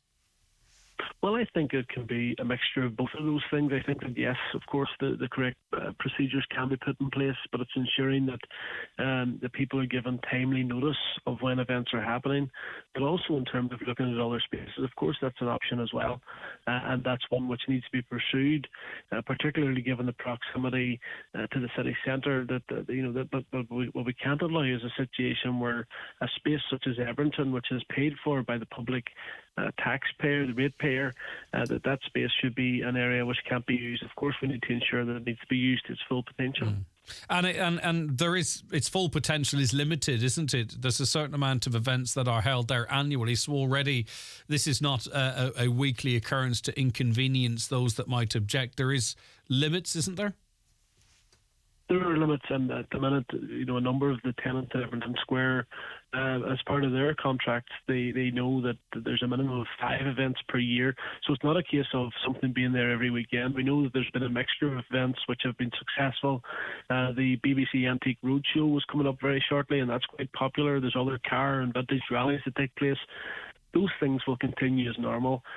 we do need to ensure that when there's events, particularly those which are bringing in thousands of people, vast numbers of people, that they're allowed to go ahead, but of course with the knowledge and the support of the tenants as well. Have you any concern, and not necessarily talking about this specific case, Gary, have you any concern, though, that the executive can be so easily swayed by the threat of litigation, i.e. the expense of defending it or contesting it or discussing it? I mean, have you any concerns that the executive is so easily, not manipulated, that's the wrong word, but, we can't test this. We don't know the ins and outs because the executive says, right, we can't afford to fund a defence of this or to even engage in it, so we might pull the pin on these events altogether. Yes, and of course I have concerns, and that's why we're now in this position, because the process was not robust enough. The process was not right, and it wasn't thorough, and unfortunately we have a situation where there's sort of been a breakdown there in terms of that communication piece, and that's why we find ourselves in this position.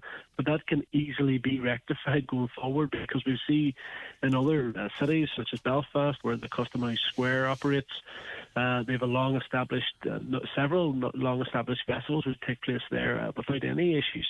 We can do the same at Edmonton Square, but again, it needs to be based on a solid foundation of a process which everybody understands and it's clear, and that everybody's getting the same message as a result of that. So I do have concerns, but again, I am hopeful that those can be rectified going forward, learning from this very unfortunate set of circumstances. All right, Gary, thanks for your time this morning. That's Gary Middleton, the Foyle DUP Assembly member. Any views on that? If you're WhatsApping or texting from Derry, 00353 86 60 25,000, 00353 86 60 25,000, or if you want to give us a call, it's 00353 7491.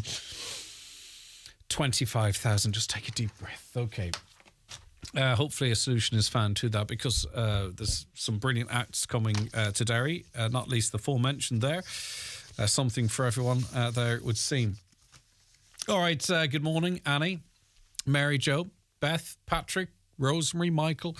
Amongst the many of you watching the show, just to remind you, as I like to once a day, not at the start of the programme too, because I thought it became a bit boring, but anyway, that you can watch this show at your leisure, when we're on air live, between 9 and 12 every day on our Facebook, our YouTube channel, Highland Radio Ireland. You can watch on your phone, your tablet, laptop, your smart TV, which most of them have the YouTube app. If it's a smart TV, it has it. Or on your Fire Stick. Lots of you have those for very good reasons, I'm sure. You can also watch on Highland Radio Facebook page. That's Highland Hub or Highland Radio News and Sport. And there's a watch live link on our website, so you can watch in your browser there. On the social media, there's a better opportunity for you to engage and interact with us, which we really appreciate.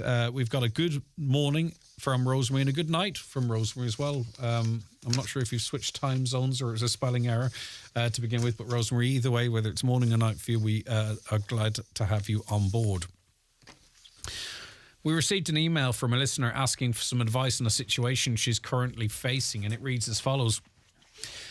God knows if this will be any good, but I'm going to share my story, Greg, and see if anything comes from it. Me and my husband were together for 15 years and both were desperate for a child. We attempted 3 rounds of IVF, but it failed. The stress and fighting was getting far too much, so we then separated. It's been 2 years since the divorce and I still want to be a mother. I've told friends I will attempt IVF by myself, but they told me that it isn't right and that it's a moral obligation to provide a child with a father. Come on, with today's mix of what constitutes a family, me being a single parent is perfectly manageable. Why are they making me feel so self-absorbed? Any advice would be greatly appreciated. There's plenty of ways to for a child to have a man's influence in their life. It doesn't necessarily have to be a father influence. There's lots of people raised without one parent and are perfectly fine. I would prefer if your friends would give you a bit more support. Maybe you need to look at your friends group. I know it's easier said than done, but so we put this on our social media as well to try and get some advice to this listener. Before I read the social media responses, just open it up to you out there. She's separated from her husband now. She still yearns to be a mum.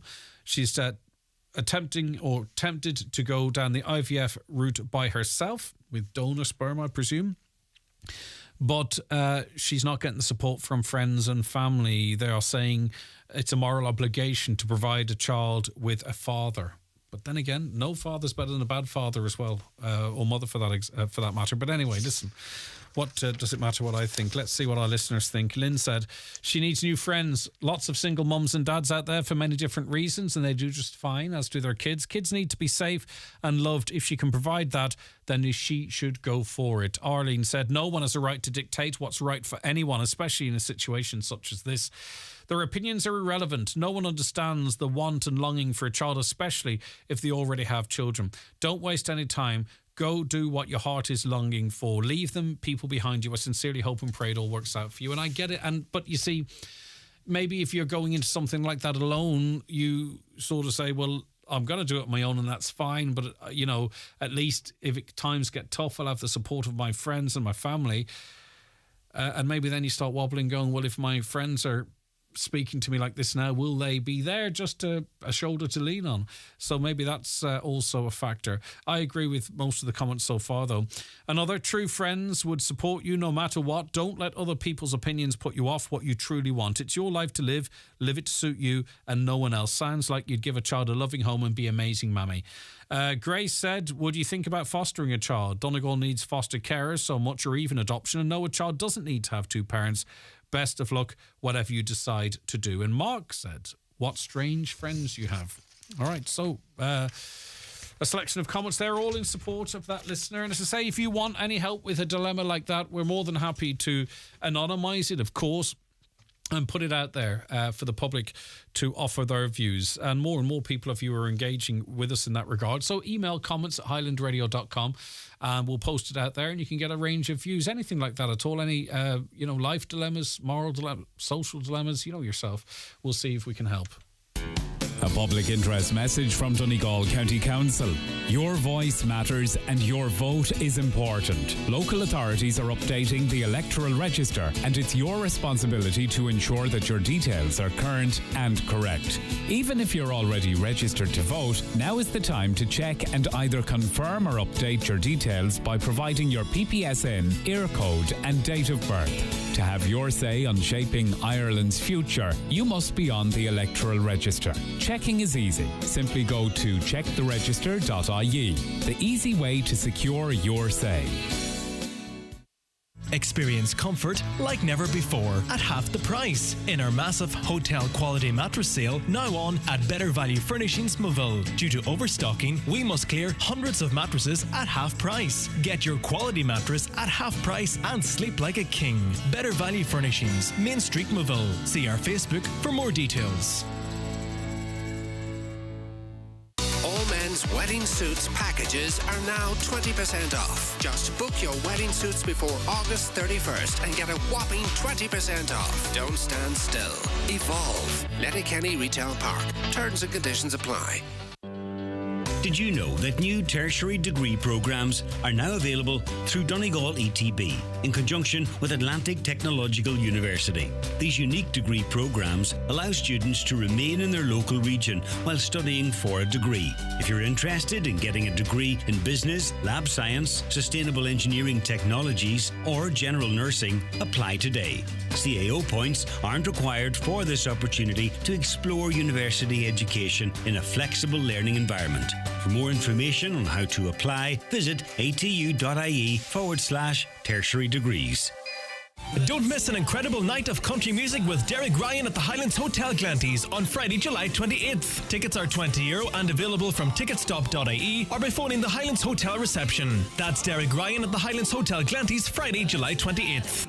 Okay, in studio with me now is John Brown, who is General Manager of the Silver Tassie Hotel and Spa. Hi, John. Good morning, Greg. Thanks for having me. Yeah, congratulations to you and the team. The team at the Silver Tassie were recently nominated by the public in the Irish Hospitality Awards.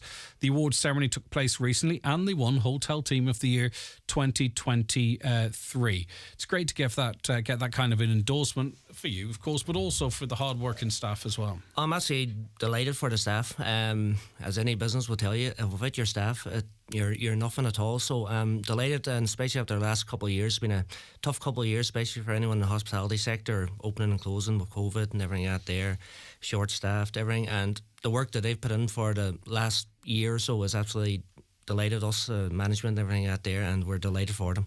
In the terms of post-COVID, does it feel now we're fully out the other side, or is there still a hangover from it? A slight hangover now. Starting to see the light. This is probably now the last month or two. We're actually starting to kind of get back on the tracks and back on our feet and feel like we're back to pre-normal, as I would say, COVID times. So it's great to kind of be back as we are now. Yeah, we were chatting to Joe Daly earlier on about the possibility of the 9%. Well, it's probably the likelihood of the 9% VAT rate returning to 13.5%. What kind of an impact that will that have on business operations from your perspective, John? Is it a big hit? It's a big hit. It's a worry now, obviously, and as you said, more than likely at the minute the Dow's on holiday, so nothing's going to be done until 9 weeks till they come back, and more than likely the budget. So, as Joe said earlier on, it's in the trade. It is tight margins, so it is, and the rise of food costs, energy, heat, everything has come to a stage now where it's a case of, can you raise your prices anymore? Or, as you mentioned earlier on, people are only going to spend some. There's a point where people are going to say enough's People have enough. a notional idea in their head of what a starter is, how far they will go for main courses. And I've had this conversation with people out there. And we just could be heading in that direction now. I think we are heading in that direction. Like I said, it's kind of case that people don't, as everyone knows, their own shopping bills, everything out there, the spare change in the pocket's not there anymore to go out and socialise as much. So when people do go out, they want to make sure they're getting value, everything out there, and it's very difficult. And I think we're kind of at a tipping point where if the VAT rate goes up, obviously either price is going to have to increase, staff are going to have to decrease, and we're at that stage now where I think it's make or break. So it is. Okay, and I just no more so than restaurants might feel that it's not fair that they're grouped with hotels, but then you have hotels in the Northwest probably feel it's not fair that they may be being grouped with other hotels in very populated areas close to concert venues that have a very different sort of operating model than the Tassie might have. Yes. You cannot all of a sudden raise the prices of all your rooms to 450, 500, 600. You know what I mean? We could, but we couldn't. No, but you can't, John. No, but you know what I mean? No. So there's different sections within the industry and different sections within sections of that industry. I know the media is at the minute, it's like anything, one or two bad eggs, it spoils it for everyone. Like of Dublin at the minute, I'm sure 300, 400, 500 euro for a room for a night. But and then you get stories of people were clever, got an early booking in, then that booking's cancelled and the rooms put back up. But as I say, that is specific to certain parts of the sector. Weddings is a big part of your business. Are there is there anything over the years that has dramatically changed? Like I think maybe one of them is it people having their. People can have their service in your hotel? We're licensed to host. Are you seeing more of that now? We're seeing more of that. There's civil services in the hotel where everything's in the one venue. Some people want to move away from traditional church-style wedding, and so majority of venues now would be set up and catered for, as I say, the whole civil service area where you have the whole thing in the venue on the day, and it goes very well. As I said, a lot of people enjoy it. So they do. Is it percentage-wise? Is it? I presume it's more than it was, but. It's not the norm yet, no? Not the norm yet. I would say it's probably 5 to 10% of weddings which is now. Significant, which is a significant number. Now, compared if you went back 5 to 10 years, it was virtually 0%. I'd say, whereas you're finding it more and more now as it's starting to come in. Yeah. And what else is changing in terms of what the bride and groom want, or what is there trends and fashion within the whole industry? You always have trends and fashion. I say it changes from year to year. But I often say to couples, if you get the basics right, as I say, obviously your venue, your church or whatever you're having your ceremony in, and then obviously your food and entertainment. That's the basics that what everybody will always remember a wedding on come the Monday morning whether it was good or not. You have certain things like the photo booths and different decor options, drapes, things like that there. But that's the basis, as I say, of a very good wedding. And in terms of booking weddings, the nature of it, because there's an engagement often, and is that you kind of have to, if you want a certain venue, you need to sort of be getting in there. So you still have dates for 24, 25, but I presume the book's filling up. Oh, the book's filling up. As I say, we still have 20 dates for 24, 25, and just the past week there, we've got our first few inquiries for 2026 as well. So there's always dates there. As we always say, obviously the peak months, your June, July, August time, always fill up very fast. But as I always say to anyone, if you're flexible with dates, you'll nearly always find a date in your favourite venue, wherever it is. Yeah, Friday and Saturdays, is that the main days? Thursday, Friday, and Saturdays. Thursday, Friday, especially during the summer months. Like of us now, I know we have weddings every Thursday, Friday, and Saturday now, right up until the middle of October. Right. So Thursdays Never been to a Thursday wedding. Thursdays are very popular, especially for a lot of ones. It suits one's holiday times or shift workers, things like that. Sure. There. And I suppose with enough notice, you know, people can book Friday off if they're lucky enough to have the weekends off. And in terms of how you go about booking a wedding, right? So say I'm thinking, right, the Silver Tassie might be a good spot. Like, who do I speak to? Do you have teams that work with people and say, well, this is what we can offer, we've got that room or this room? And we have a dedicated wedding coordinator, Georgina, there, who's always on hand. So basically, from the first contact until you're nearly put to bed at night time and the night of the wedding, she's there constantly. She'll get you as far as the door anyway. She'll get you as far as the door anyway. Well done, time now to might be tucked in. But no, normally it'd be just a consultation first of all, come in, show you the venue. And the main thing is to see what the couple themselves want. Yeah. Because package A, package B mightn't suit a couple, whereas we would find we can tailor packages to suit the couple and suit what they want themselves, because everybody wants something different and everyone has their own idea in the head, and it's trying to just make that idea come true. I'd be terrible because I'd be like, I don't mind. Whatever you think yourself, do that. Well, that's actually nearly worse than somebody coming in that knows what they want. Absolutely everything, I know. And in terms of the booking of DJs and bands, that's down to the couple, isn't it? That would normally be down to the couple. We would always say we'd recommend bands, but and DJs and so on, but we'd always recommend for the couple themselves to go see them, because my taste in music is completely different to your taste in music, and every couple is going to want a certain style of music. And I think too, whatever they book has to match the sort of maybe the demographic and size of the crowd as well. Certainly. Like you have everything. Because you can go and see something in a 800 people at it and you think, wow, this is amazing, but how would that work with a 250 crowd? Yes, you have to factor those things in, don't you? Exactly. And we're in a lucky position, like of ourselves. Our banquet suite can be divided up for smaller weddings, and we have a few other smaller areas in the hotel for likes of maybe up to 50 people, up to 150, up to 200, and up to, as you say, 400 or 500 people. And the spa's going well for you too? The spa's going very well as well, so it is now. As I say, very, very busy, thankfully. All right, John, well listen, congratulations again to you and all the team at the Silver Tassie. It's great to get this type of an award. Great for the region as well, because you know, I mean, obviously there's a lot of local weddings, but then people call in and visit from outside the region as well, and there's a spend not just in the hotel but in the wider area as well. All right, John, listen again, congratulations. Thank you very much, Craig. Thank you very much for joining us. John Brown, General Manager there of the Silver Tassie Hotel and Spa.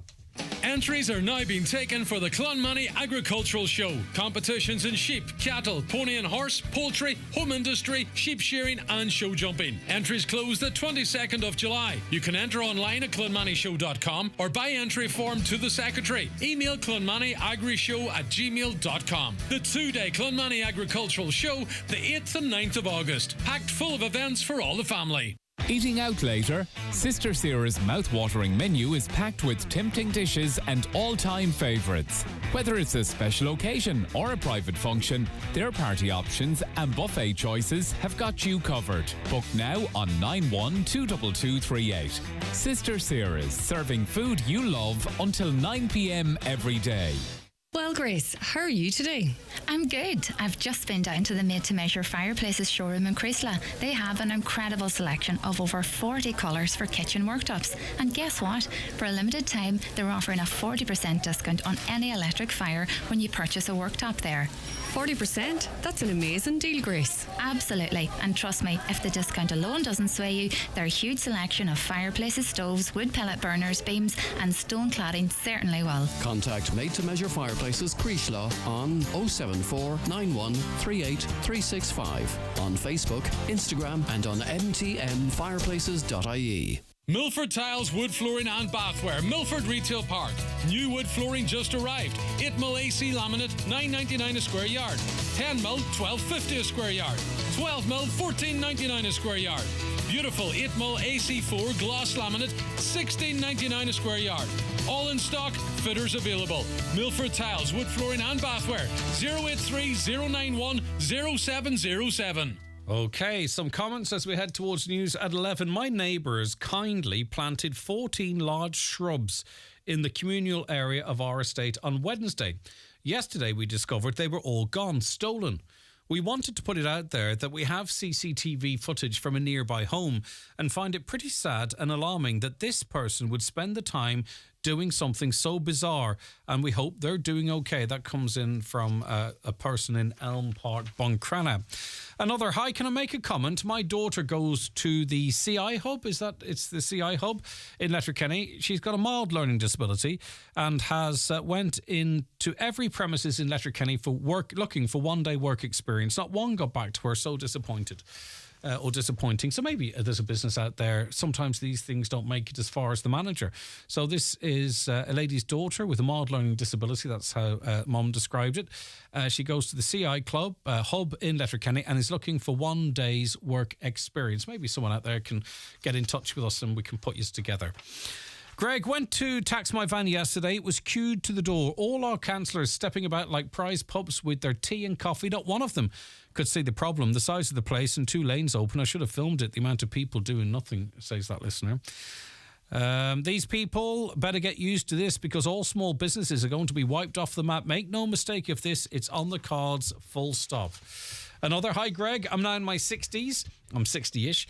I go back 50 years. We could walk through the hills, have great sun like we had in June and hear the larks singing. And when it rained, it used to bounce off the footpaths, and the thunder and lightning is what we are getting now. So what is it all about? I don't know, but the world heating up doesn't mean hotter necessarily. But I don't know. Do you see the change yourself, or are you saying that you don't see a change?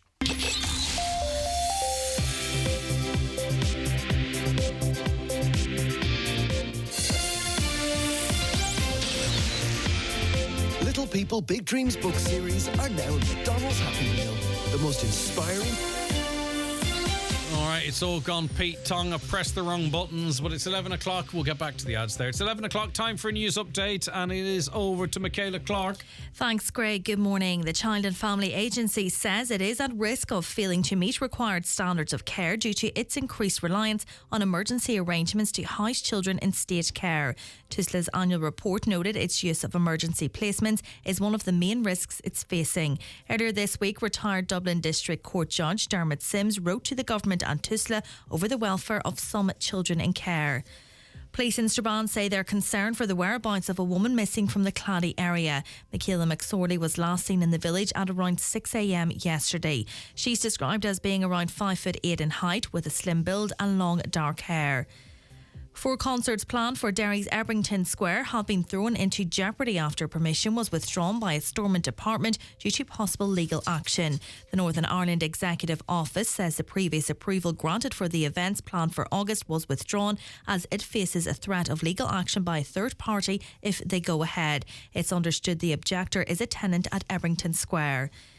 400 Ukrainian families have applied for a house under the Offer a Home programme in Donegal. To date, 61 properties have been allocated, housing 203 families since the scheme opened in December.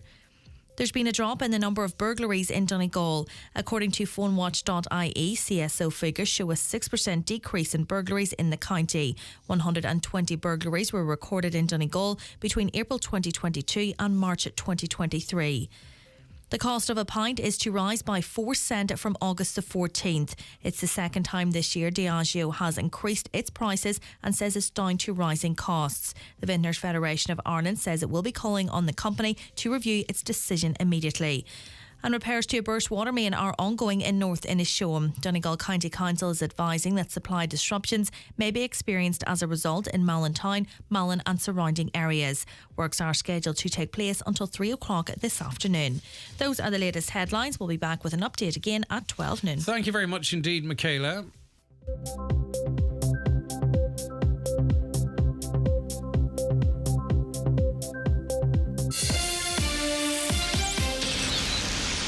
All right, welcome back to the 9 till noon show. Keep us busy on the phone lines. Thanks for all your contacts so far. 08660 25,000. Greg, what is the obsession with ramps on roads lately? Is there no other way to slow down traffic? I was used to going over ramps, and yesterday on the same road, I didn't realise the ramps were raised and I broke a spring. Who pays to fix my car? Well, I'm not really quite sure. If there's not adequate signage, or if it's not visible, you probably could argue that whomever's responsible for putting the ramp in could be. It's not cheap to fix a spring in a car. What are the alternatives? Rumble strips aren't great because it's not great for local residents. You know, that go brrr because they vibrate through the ground and into people's houses. People tend to ignore signs. I don't know. What is the alternative to ramps on a road? A call for families to take in Ukrainian citizens without their social welfare benefits being affected. Would this not also be offered to people who take in Irish people in need? We have a huge number of people who are desperately in need. Is it not discriminating against our own? Yeah, well, the same services should be available. Re-passports. We were sitting in the house one night and thought we'd apply for a passport for my mum. It was her first passport. We did it online at 7 p.m. on Monday evening, and it was in the house on Wednesday in the first post. So we had a fabulous experience with the service. Fantastic.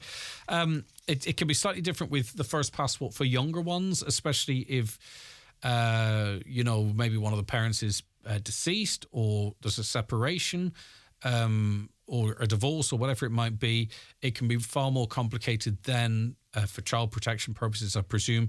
Often when we talk about delays for the first passport, it's because it's a minor that's involved, and, they have to be careful about the movement of young people and them being moved out of the state without people who have responsibility or a say in it not being notified. So it's different with children. But what a fantastic experience for your mother. And hopefully she's had a few stamps on it. You haven't told us yet. It'd be great to hear if she's travelling now. I'm a visitor in Rathmullen. And last night I was walking along the pier when I saw the community group in cleaning the public toilets. Well done to you all. And you did a fantastic job. Okay, brilliant. Well done to the people in Rathmullen who did that. It's so important. I think we keep those facilities up to scratch, isn't it? Right, 08660 25,000 WhatsApps and texts to that number, or call us on 074 91 25,000. Right, there is a new book out. It is called Charlie Vagus and the Bubbles. Its author, or Vegas it might be, well, it's hardly Vegas, is it? Well, we'll check with Dr. Helen Gogarty, who wrote it. Hi, Doctor, thank you for joining us. Good morning, Greg. Thank you for having me. Is it Vagus and the Bubbles? Vegas. Vegas and the Bubbles. Las Vegas. Okay. I didn't think you'd go down that route, but you did. And fair play to you. Okay, so this, tell us, it's a children's book. Tell us tell us what it's about and why you hope it's good for children. Well, it's about the vagus nerve, Greg, which is connects the body and the brain.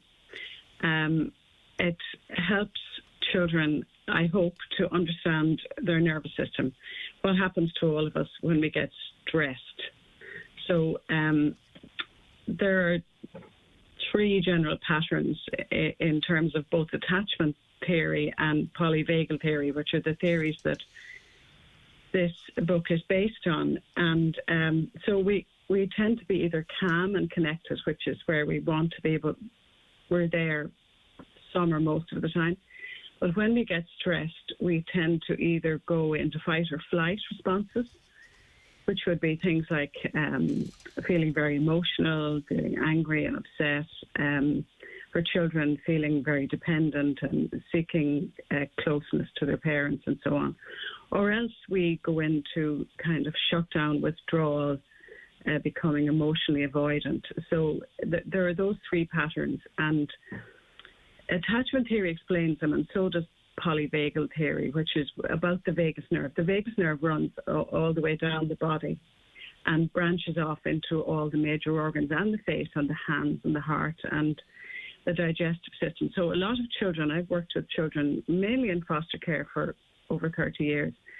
Children would tell me that they feel stress in the body, but how to convey that up to the point where they can actually describe it in words or images, which then helps us to work on it and to help them to regulate and calm down. That's really what the book's about. So, say, for instance, if you get a shock or a gunk or a bit of bad news and you get that feeling of, almost an out-of-body experience, you feel a knot in your stomach, you can feel a sensation down your arms and legs, you may feel like you need to go to the bathroom. Is that the vagus nerve? It is. Yeah. So that would be a short, sharp shock, but you can presumably then have, I wouldn't say issues, but it can have a more long-lasting, maybe even a more subtle impact on how the body and mind works. Well, yes, and a short, sharp shock, we can come out of that more easily. Once we begin to feel safe, the polyvagal theory is really about the necessity to feel safe. It's based on the idea that in the nervous system, we have a thing called neuroception. We think of perception as being more in the brain, more the ability to perceive things from a thinking point of view. Neuroception is more like the sensations you have in your body. Say, I remember my mother, who lived and worked in London during the war. She was a nurse, and she talked about the sensation in London when the lights were off and walking down the street one night and hearing these footsteps.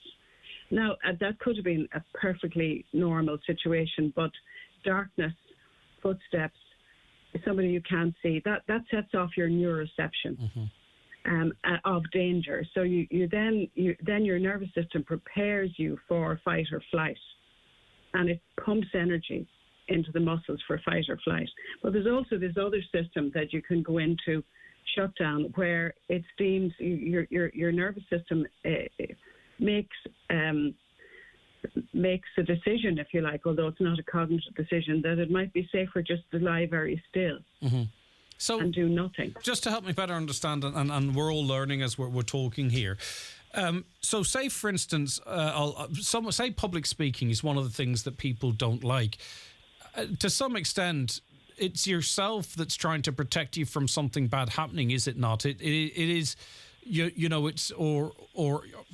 it's your body trying to protect you from something it thinks that is not good for you. Or that you would find it difficult to manage. The nervous system is slightly biased for danger to keep us safe, which means that, there's this kind of negative bias. And if you've grown up in a family which felt unsafe, then that negative bias is probably stronger. If you grew up in a safe environment, you probably have less of a negative bias. Now, if you have a negative bias, you tend to see the glass half empty all the time. You tend to see danger around the corner, because that's the problem with the nervous system. It does keep us safe in danger by shoving us into fight, flight, or freeze. But it overdoes it, if you like. It's hard to get out of it if you get stuck. And in the book, we talk about the bad things roundabout, where you can get stuck in this roundabout and you keep going back there and you literally can't get off. So there are strategies at the back of the book for how to calm yourself down. I mean, there are many ways to calm yourself down. For example, can I get to that in a moment? I want to go through the book with you, but just one more question in relation to that. I'm just kind of interested when you talk about how your ARERD can affect your ability to cope. So if we feel there's danger around every corner, or we've had a difficult upbringing, that can make our nervous system react in a certain way. I'm just wondering, for a lot of younger people, they're protected by every danger, so they get no sense of danger as such until such time as it hits you in the face, so to speak. How does that affect, in terms of negative or positive bias, when you're somewhat insulated from everything that's wrong in the world? Well, I'm not sure if you are really, Greg, insulated, because, social media, television, all of that kind of pumps a lot of danger into our lives. It may not be danger that we personally experience, but compared to my childhood, there's a lot more danger the virtual world, say, because the virtual world didn't exist. So when I was a child, if danger was there, it was around you or it didn't exist. Whereas now you can be actually in a safe environment, but your perception of danger is sensitized, oversensitized by exposure to, movies and there's a lot of violence in movies. There's a lot of danger all around us in the virtual world. So I'm not sure. Okay. I suspect that we felt safer as children. We certainly, one of the measures of safety is exploration. And when I was a child, I've often talked about this in training and with colleagues and friends. When I was a child, our zone of exploration was about 2 miles. We tottled off and we had our bikes and, somebody had a pony we hopped up on or whatever. Now, I think children are much less able to explore. And that's because there is this perception of danger out there which limits their exploration and their freedom. Yes, so you've hit on what I was saying. See, that was the point I was trying to make. But what you're saying is rather than it insulating from them, they're probably fearful of more than you or I might have been. Okay, now just to the book itself, because that's obviously the important element of this conversation. If you pick the book up and flick through it, to all intents and purposes, if you didn't read it immediately, you would think it were a story book, and I presume it can work like that. But it's written as a storybook, but it's not necessarily a cover-to-cover book to read to your children. So talk to us a little bit how it's laid out in that regard. Well, as I've said in the introduction, it uses story, but it's not a storybook. It uses story in order to... It's really about psychoeducation for parents, children, therapists, schools, anybody working with children. And the reason it uses story, it uses character. We've picked 3 animals to depict those 3 states. We've picked a cat for being calm and connected.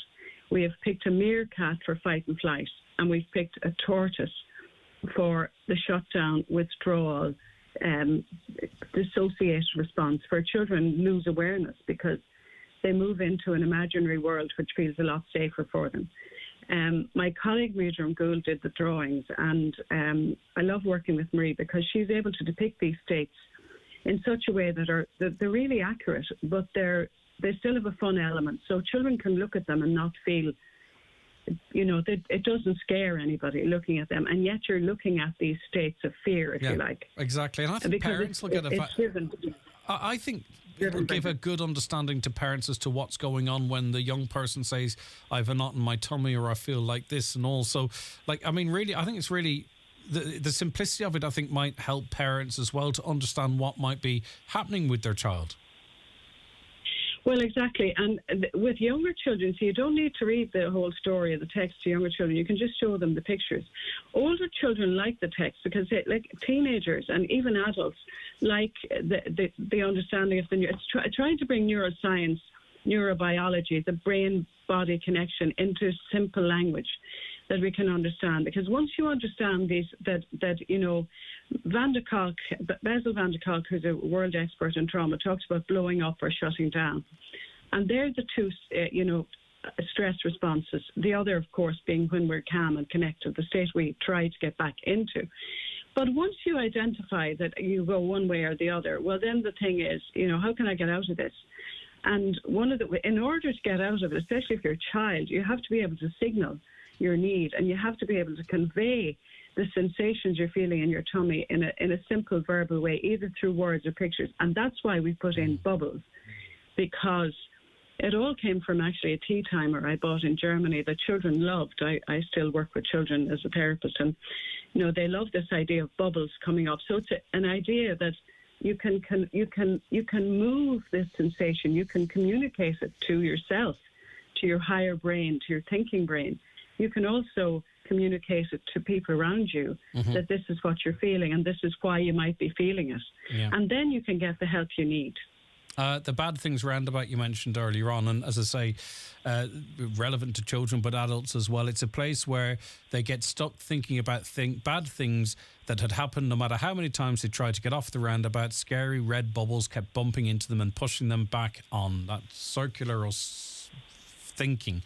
and you have advice on how to deal with all of these things as well in this book, of course, Dr. Helen. Yes.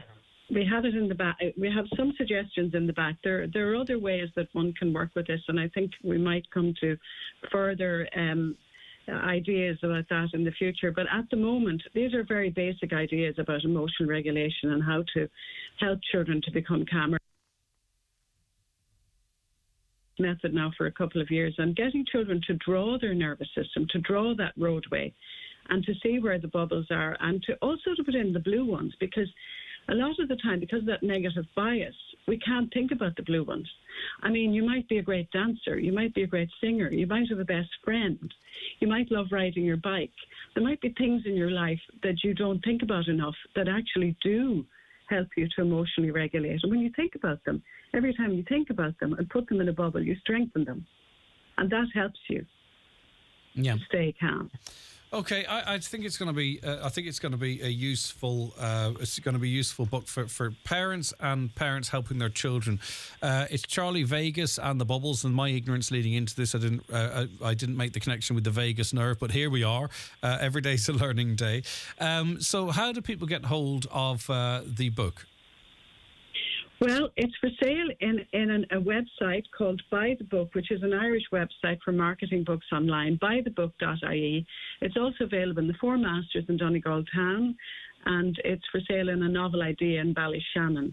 We don't have a bookshop yet in Letterkenny, but anybody who wants to buy it from North Donegal can buy it from buythebook.ie.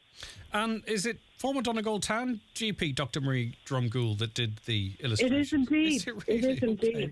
Multi-talented lady, no doubt about that. Okay, that's a multi-talented nice connection. Indeed. Okay, listen, thanks so much for your time, Helen. We really appreciate it.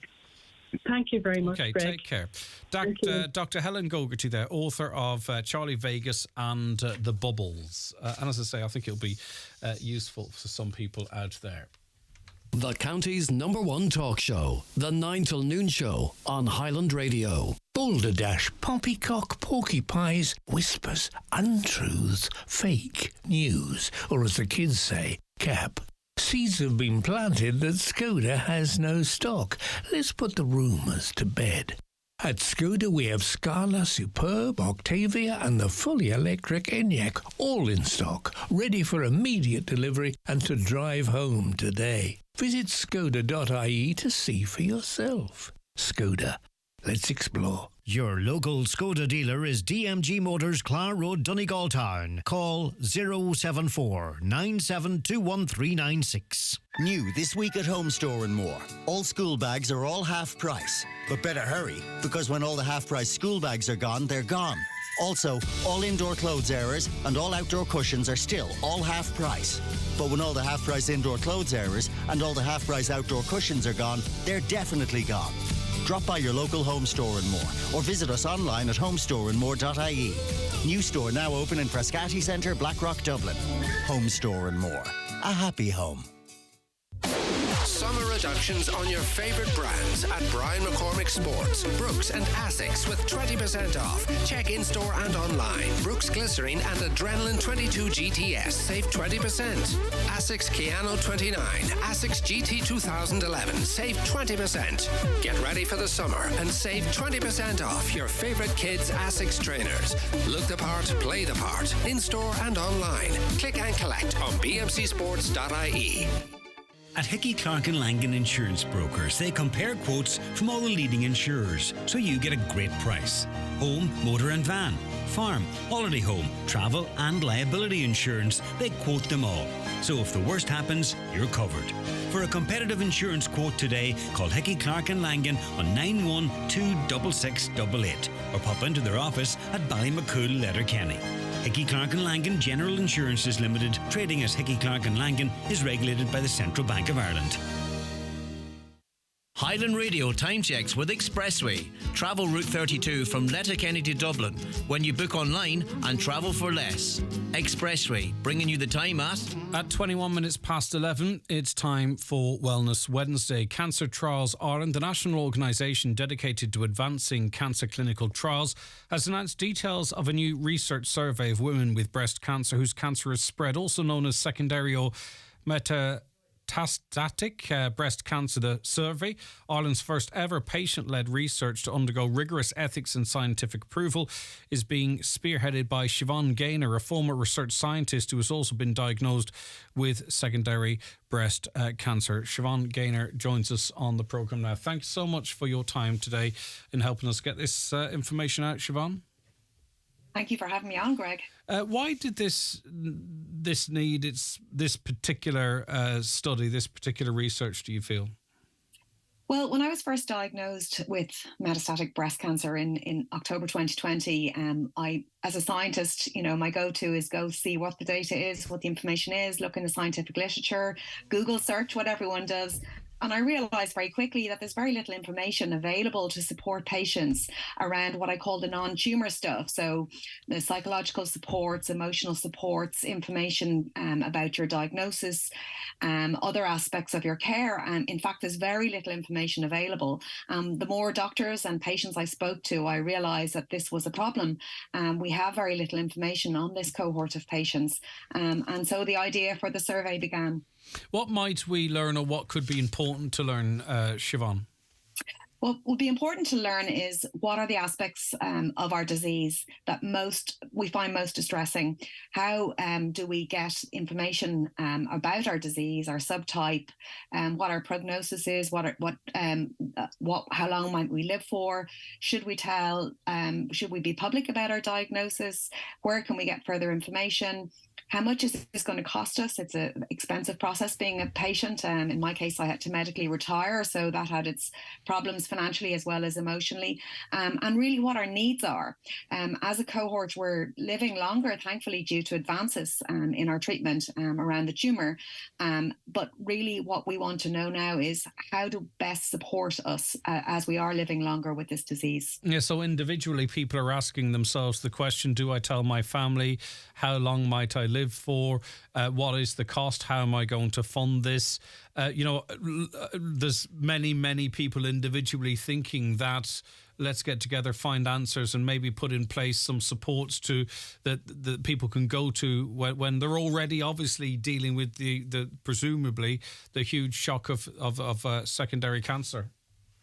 Exactly. So the idea for the survey started a couple of years ago, and I've gone round and spoken to many patients and many healthcare workers and realised we all have the same issues, but what we need in order to affect change is a unified voice. We need data to make changes. So hence the need for the survey to try and establish what exactly those needs are.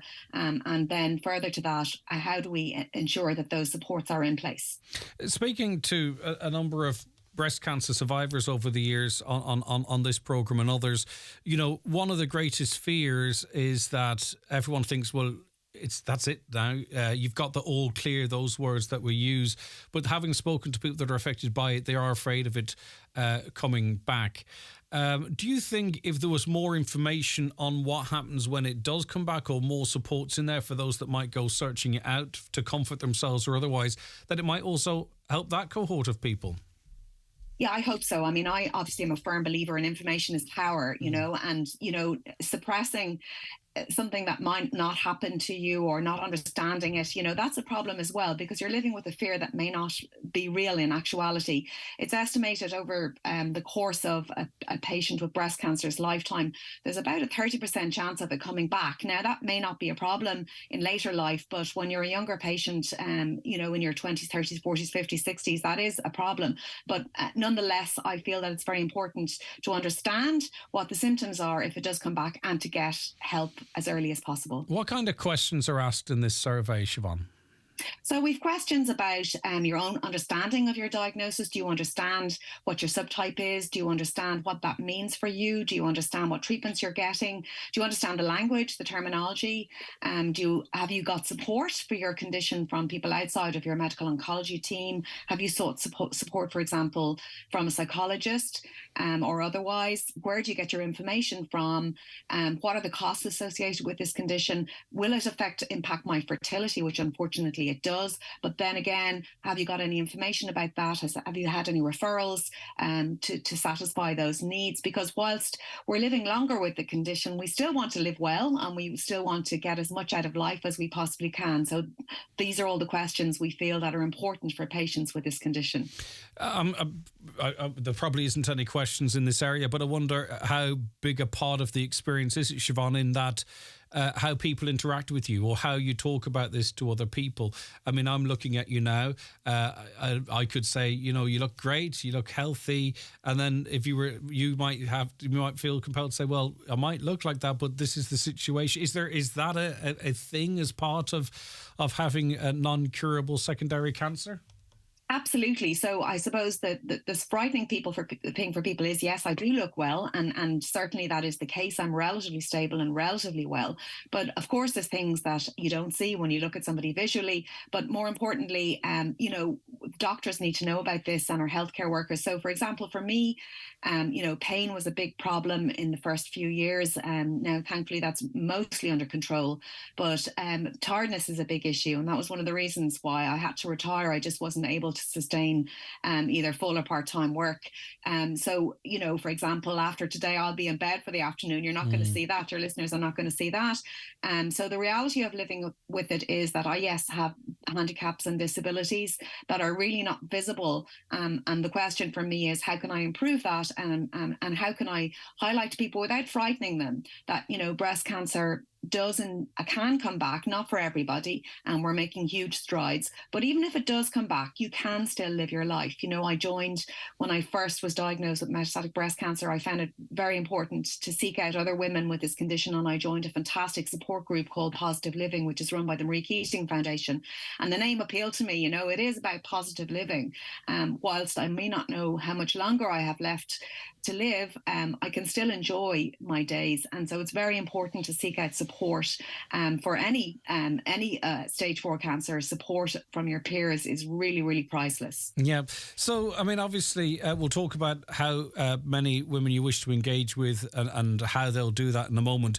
But just fast forward that once this information is gathered and worked through and we know what works and what could work or where the gaps are, who takes this then and implements it? Is it a society? Is it the HSE? Do you know, how would this very useful information be formed into sort of new services to assist people in this position?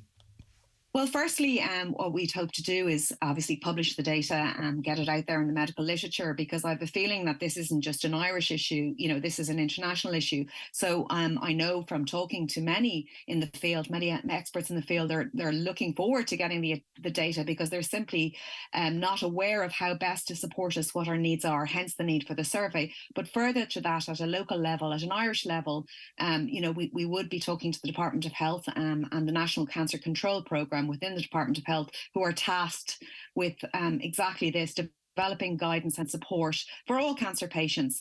And they're also looking for this information, because until you know what the problems are, it's very hard to create services. Until you know how many of us are impacted by these problems, you know, you need to start putting in place budgets, etc. And until you know the numbers and what the impacts are, it's impossible for people to put those services in place. Yes, so people can visit cancertrials.ie.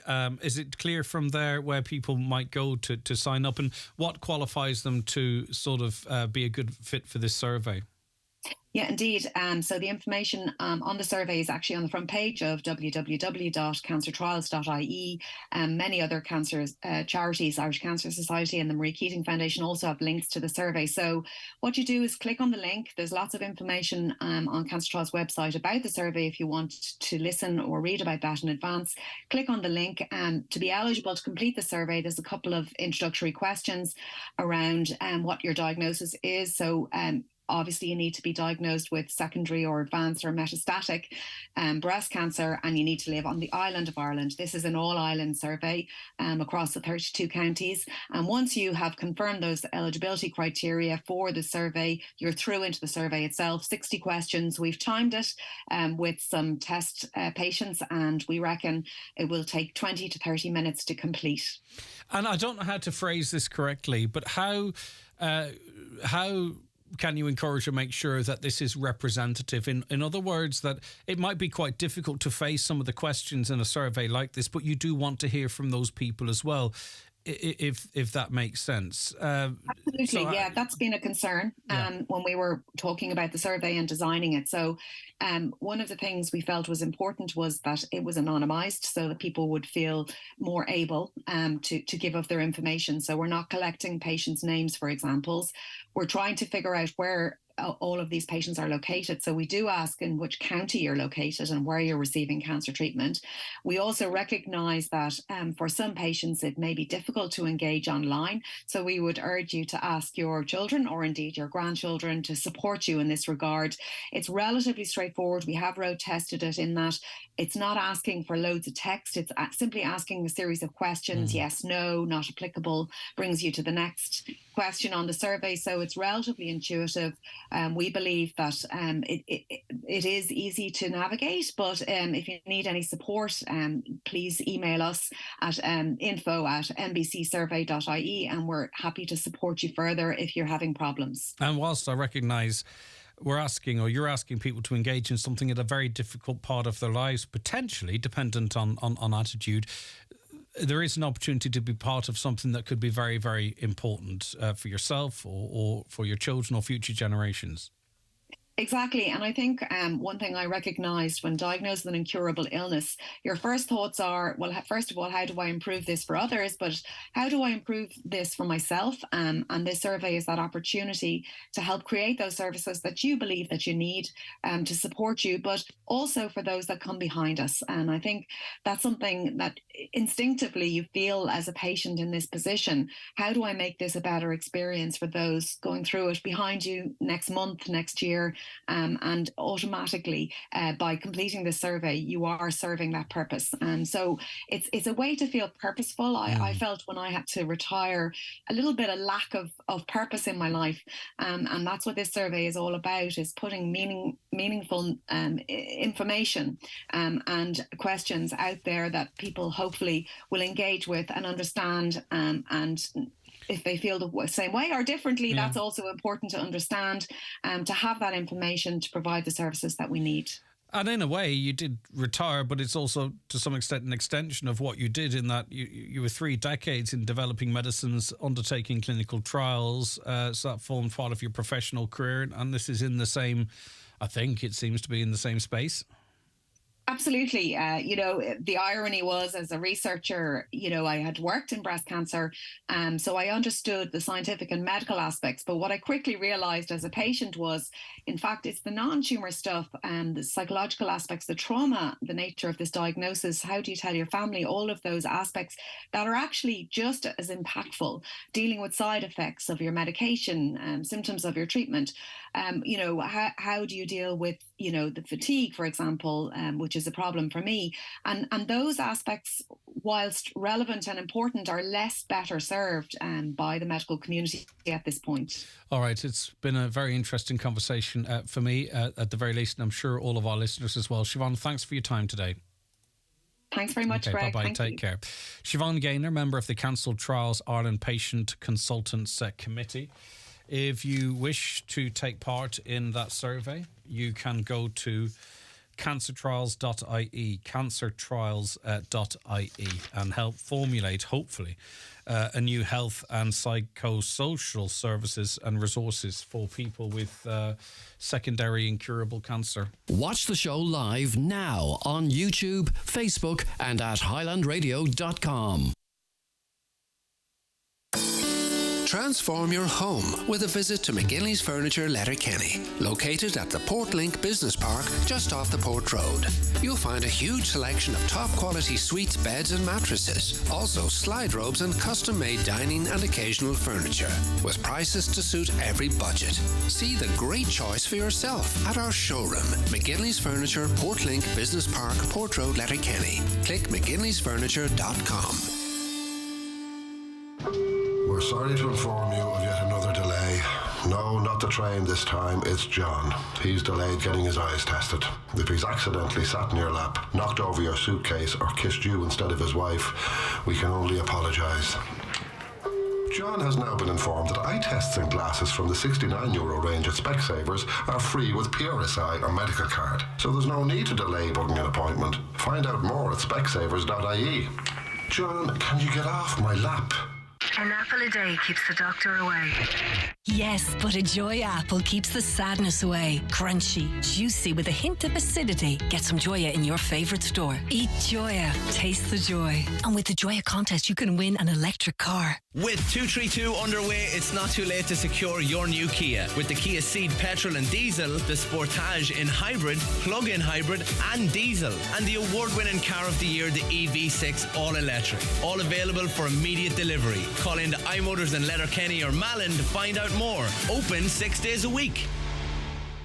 Getting married. Men's wedding suit packages are now 20% off. Book before August 31st.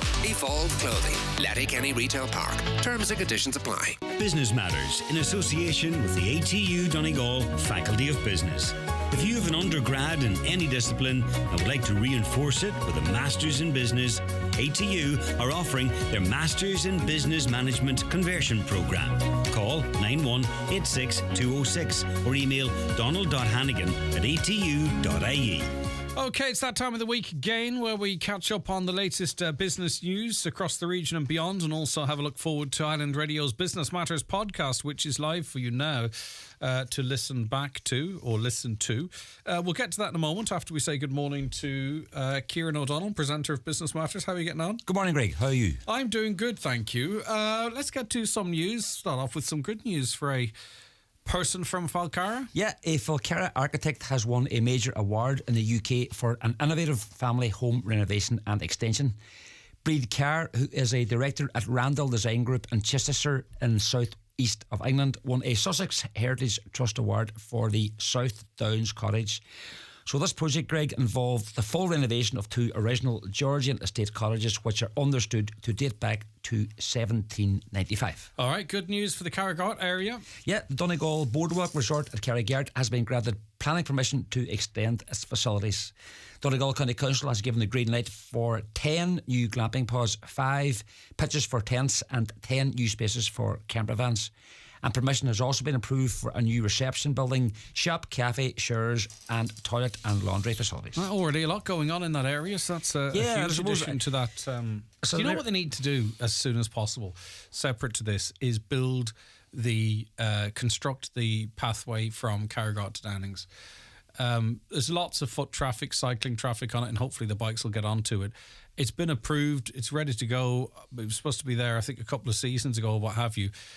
I hope it's done before someone gets hurt or injured, because I'd be on that road it's a busy stretch. You know, and it is just, you meet someone on a bike or walking or, you know, it's busy.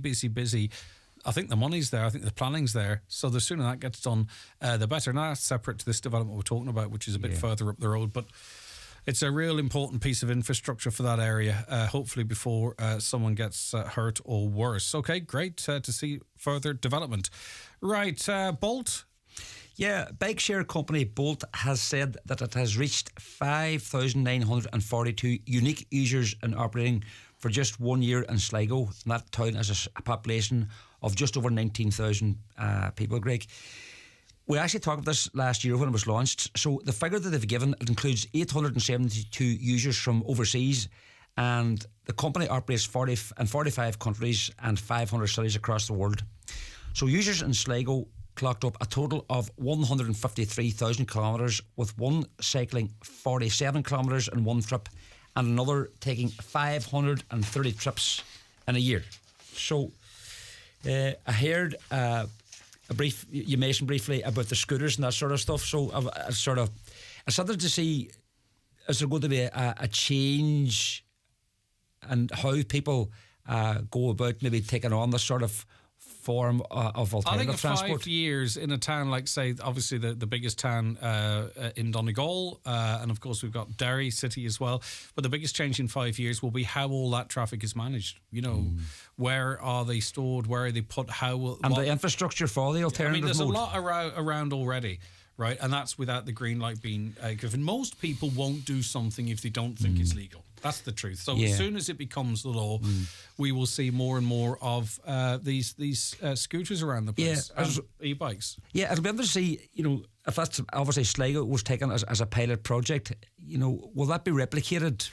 Well, we spoke to a company on this programme. I can't remember. It was a lady from down the country who were in this business. I don't think it's Bolt, but it could have been. And they're waiting for new legislation to come in before they start providing services like e-bikes and stuff and scooters. In other European cities like Belgium, not Brussels, you can, there's scooters and e-bikes lying all over the place. Yeah, but it's just get on one and scoot around. So Yeah. there is going to have to be infrastructural changes to accommodate people coming into that space. Along with the commercially as changes well. in mindset as well, would add.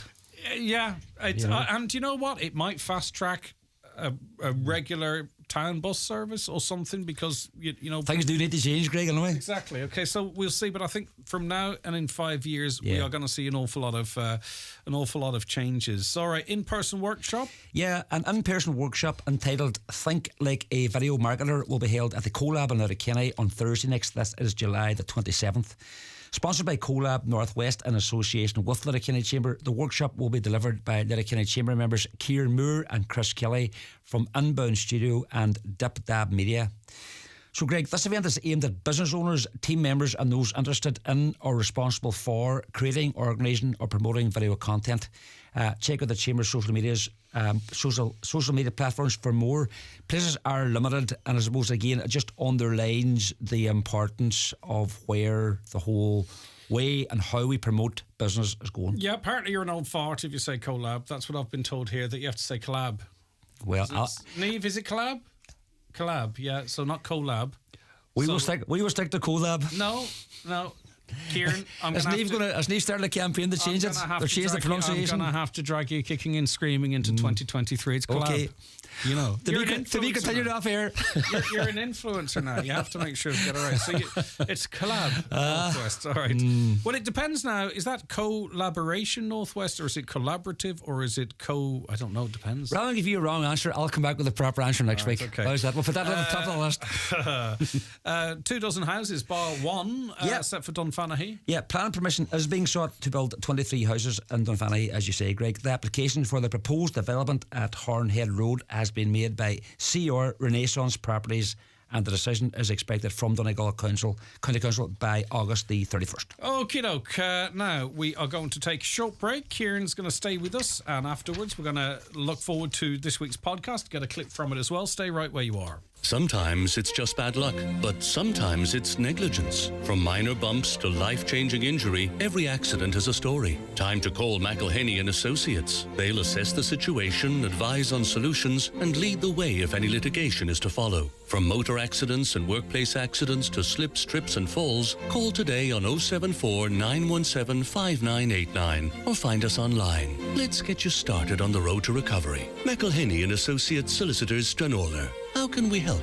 In contentious business, a solicitor may not calculate fees or other charges as a percentage or proportion of any award or settlement.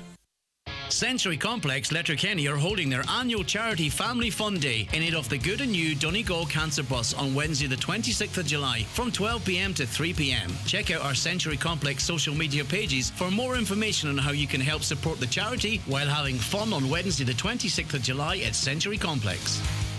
Curtains at Foy & Company, Letterkenny. Complete any room with our elegant and exquisite range of curtains designed to elevate your windows with sheer beauty. Whether you prefer classic patterns or contemporary designs, our curtain collection offers endless possibilities to complement your interior decor. Let our expert staff assist you in creating the living space you've always dreamed of. Call in and get a free interior design consultation this month at Foy & Company, Letterkenny. So, Kieran, I posted on Facebook last night. It's an anti-bucket list, right? You know, when people say bucket lists and you're just like, what would you do? Mm-hmm. What would you want to do? Go to New York, whatever it is. So what's the anti-bucket list? So in other words, what is something that you've done that you'd never do again? Now, I haven't really been able to collate all the information, but majority of them are A, get married, B, climb Errigal, or actually B was have a baby. Never do that again. Others pay the TV license. They're never doing that again. But get married, Jaeger bombs, tequila slammers, climb Errigal, or fun fair rides. I would never. I was in some country sometime, and the boys made me go on one of those fun fair rides, and I was on it thinking, I actually thought I was going to die, and I said, and I spoke to the big man, and I says, if you get me off this, I'll never get on another one of those again.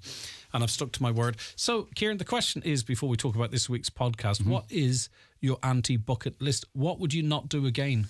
Probably like yourself, I was never a fan of the fun fair amusements. Okay. If there's something that your anti-bucket list that you would never do again, 086 60 25,000, 086 60 25,000, as I say, marriage, shots, roller coaster rides, and for some reason climbing Errigal are some of the top answers so far. But anyway, I'm surprised about the Errigal one. Well, yeah, exactly. Another person says get the other knee done, so they must have got the knee joint changed. Skydive, never again. That's something I probably would do. Others build a house in Donegal. Obviously, they're affected by the concrete. Buy a house in Donegal comes up quite a lot. And then talk about the secret sound. Run a half marathon, they'd never do that again. You do that all the time, don't you? Drink Southern Comfort. Watch a horror movie, gives me nightmares. Paula, cop on now, it's only a film. Walk Carrick Rope Bridge. I've never done that before. Climb Errigal, there it is. Step inside the hotel where I had my wedding reception. Now, I'm not sure if that's to do with the service they got or the wedding, but anyway.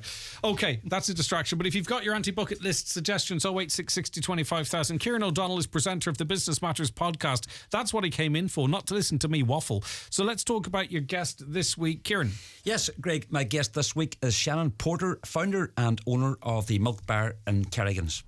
Shannon's family own a large family that comprises around 450 cows and 200 ewes on 800 acres.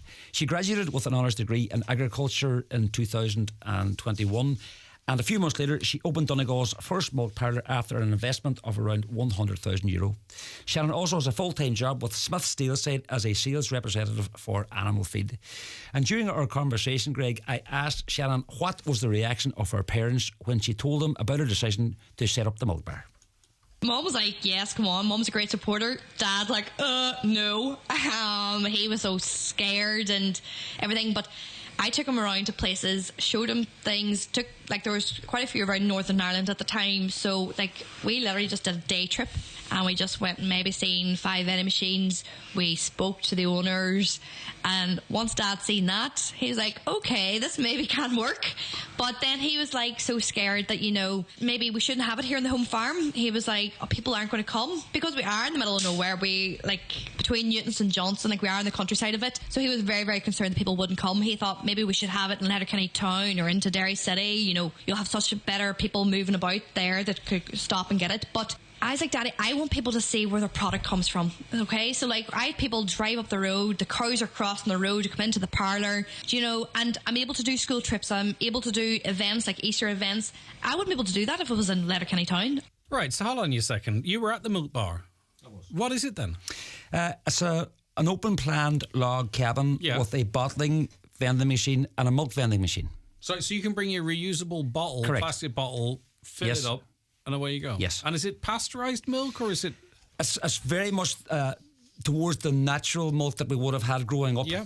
She talked a good bit in depth about the difference in the milk quality, actually. Listen, we covered an array of subjects there. Shannon's 25. She came back in 2021 when for the last part of her studies during COVID, and it was during the time back at home when she was finishing her degree that she decided she would put this proposition to her parents. It's an idea they had talked about, Greg, at different times during the years. Shannon's parents and her grandparents both have tradition in milk provision and milk producing. So she followed it through. To quote herself, they were blown away by the demand. She got extremely busy, got into ice cream. She talked briefly about the possibility of maybe going down the cheese making route at some stage, so I wouldn't be surprised if her product range expands fairly soon. Great energy, great outlook on life. She travelled a bit. She was over in New Zealand for part of her placement. She learned a lot there. She was in placement with 2 companies in Northern Ireland, learned a lot there, and she's out on the road with her full-time job with Smith Steelside as well. Brilliant stuff. Excellent. And you reminded me I need to get cheese. They are. On the way home. Homemade pizzas. I make my own dough now, Kieran. You can take someone next week and we'll sample it. When I have the answer about the collab or 250 grams of self-raising flour, 150 millilitres of water. Mix it, okay, in a bowl. Then it actually becomes dough. Leave it out the counter 10 minutes. It's your own pizza base. That's it. 250 grams of flour, 150 millilitres of water. I'll take your word for it. And then I'll get the grated cheese then. Tin tomatoes, delicious. I used to use the red sauce. Can't remember what it's called, but anyway. So if you want me to come on Business Matters podcast, I could start my own pizza making business maybe. I don't know. Yeah, we barbecue at the back first, a bit of sampling. But Shannon's story is a fascinating one, and I look forward to listening to that conversation because more people need to know about initiatives like that there. And I know that's why you sorted out and did the interview, but a lot of people would not know that that's happening, and I think it really is great to see it's a spotlight on it. So well done to Shannon. Yeah, I suppose her vision that she didn't want to take it anywhere else, Greg, other than the natural place. The log cabin and the milk bar is actually just in front of the main farm, where everything's going on. So you're actually right bang in the middle of where your produce is made. Right, well done, Shannon. You can listen to the full interview, the wide-ranging interview with Shannon and Kieran in conversation on the latest Business Matters podcast. The full interview with Shannon, as I mentioned, is available now to stream or download from our website, highlandradio.com, or you can also access it on Spotify or iTunes. And it's live on air too, broadcast live on air on after the 6 o'clock news, isn't that right? That's right, gig on Sunday evening. And if anyone wants to get in touch with the show, Kieran, how do they get in touch? To ask any questions, even maybe they want to be a future guest, how do they contact you? Yeah, just drop me an email, please, Greg, businessmatters@highlandradio.com. Brilliant, Kieran. Thank you so very much indeed. And we'll have Kieran back in studio with us, all being well. No reason why not, I suppose. Next Wednesday, 086 60 25,000. WhatsApps and texts to that number. Give us a call on 074 91 25,000. My anti-bucket list is 3 days in Loch Durga. Did it once, definitely never again. Eat frogs' legs is another one. I remember going back in the day. This was one of my earliest memories of a child. It was in, I think, an Indian restaurant, and my parents eating frogs' legs, and it disgusted me then, and it disgusts me still to this very day. Frogs are, yuck. The idea of eating the legs. Are they bones in them? Ooh. I agree. I'll never eat frog legs again, and I never will eat them to begin with. Listen to a man when he said, believe me. Yeah, well, good advice. This listener will never trust the government. That's their anti-bucket list. Another anti-bucket list, bungee jumping. Tore a ligament in my shoulder, took years to heal. That comes in from Trudy. I was speaking to someone, correct me if I'm wrong, who works with eyes. They're an eyes specialist, and they see quite a number of people over the course of the year who've been away and done a bungee jump. And I'm not exactly quite sure what happens to the eye. Maybe it's damage to the retina or something, and I don't want to scare anyone. But this was someone who works with an eye specialist, and they told me that they see quite a number of people on an annual basis who have done a bungee jump, and it has some effect on the eyes. I imagine it might be the retina detachment of the retina. I don't know. So if I was ever going to do a bungee jump, that would be the exact reason whether I would never do it now off the back of that. Tearing a ligament in the shoulder. Trudy and Ballantrae. All right, keep your anti-bucket list suggestions coming in. 086 60 25,000. What have you done before that you will never do again? Thank you, Greg, for further highlighting of the Carragart to Downing's path. When I last spoke to you, I expressed doubts about the June start, June 2024. Maybe, who's that? Is that one of the local representatives? I wonder. Maybe it is. I'm not quite sure. But look, it needs to be. It doesn't seem like it's a difficult job to do because I think the land's been acquired. It's a local person, is it, that raised that issue? Okay, no, listen, more than happy to highlight it. We need to keep people safe, and the funding seems to be there. The permission is there anyway now, certainly. So, yeah, get cracking with that if we can. What was it, a wedding at the Silver Tassie beginning of July? Tell John the meal was class. Everything was brilliant. Okay. Well done to all the staff at the Tassie on winning the reward. It's truly deserved. We had our wedding there in April. They were all amazing. Couldn't have done enough for us. We had the best day out. Thanks again, guys. Keep up the good work from Teresa and Kevin, who are now happily married, I imagine. Big congrats to Kieran Rose and family and all the staff in the Silver Tassie, so well deserved. Congratulations to all the amazing staff in the Tassie, the Silver Tassie Hotel. Such an amazing award to receive as the staff in the hotel provide a top-class service. Wish you all the best from Philly and John. Good morning. The Creasla Dunfanaghy girls who play under Dunfanaghy Youths had their play in Green World Cup night on Monday and are meeting up on Thursday to watch the match in Roses in Creasla, all cheering on Ireland, Amber and Kieran. And Amber, of course, and Ciara, sorry. And Amber, of course, of the parish, I think we can say. So they had an event there on Monday night, and all of the girls are going to meet, it might be girls and boys, I'm not sure, are going to watch the game in Roses in Creasla, all cheering on Ireland. That'd be great fun, wouldn't it? All the young ones on the big screen there. Great, enjoy it. That's what we're talking about. Regarding ramps, someone messaged in earlier on saying, why ramps? Why would you put ramps in a place? This caller says it might be an idea to construct ramps like the raised ramps on the new one-way system at the boys' school in Letterkenny. Could also mark zebra crossings on them, possibly without needing lights, and would also be visible. A system such as this is needed on the circular road in Letterkenny again, would give both a crossing for pedestrians and allow traffic to exit the estates. I suppose, I don't know how level the tops of these ramps are. They'd have to be kind of flat at the top to accommodate, you know, a wheelchair, a push, a buggy, a double buggy, as well as foot traffic. I'm not sort of poo-pooing your suggestion. I'm just saying that they'd have to be inclusive for all. I'm not sure the size of those ramps. It's not a part of the world that I've been to. Okay. That's where we're going to leave it on the show today. Keep your texts coming in, by the way. We'll carry them over to tomorrow. I want to thank each and every one of you for listening to the show. It's great to have you on board. Thank you so much. And those of you who watch the show, great to have you on board in that on that platform as well. We're back with you tomorrow morning at 9. Thanks to Caroline Orr and Neve, who researched and produced the show. John Bresson's coming up after the news at 12 around the Northwest. Have a lovely Wednesday. Don't trust the weather forecast. I've cancelled so much on Sunday, Monday and Tuesday thinking the weather was going to be bad because of the forecasts, and it was fantastic. So hopefully the same is this evening. All right, anyway, have a good day. See you tomorrow.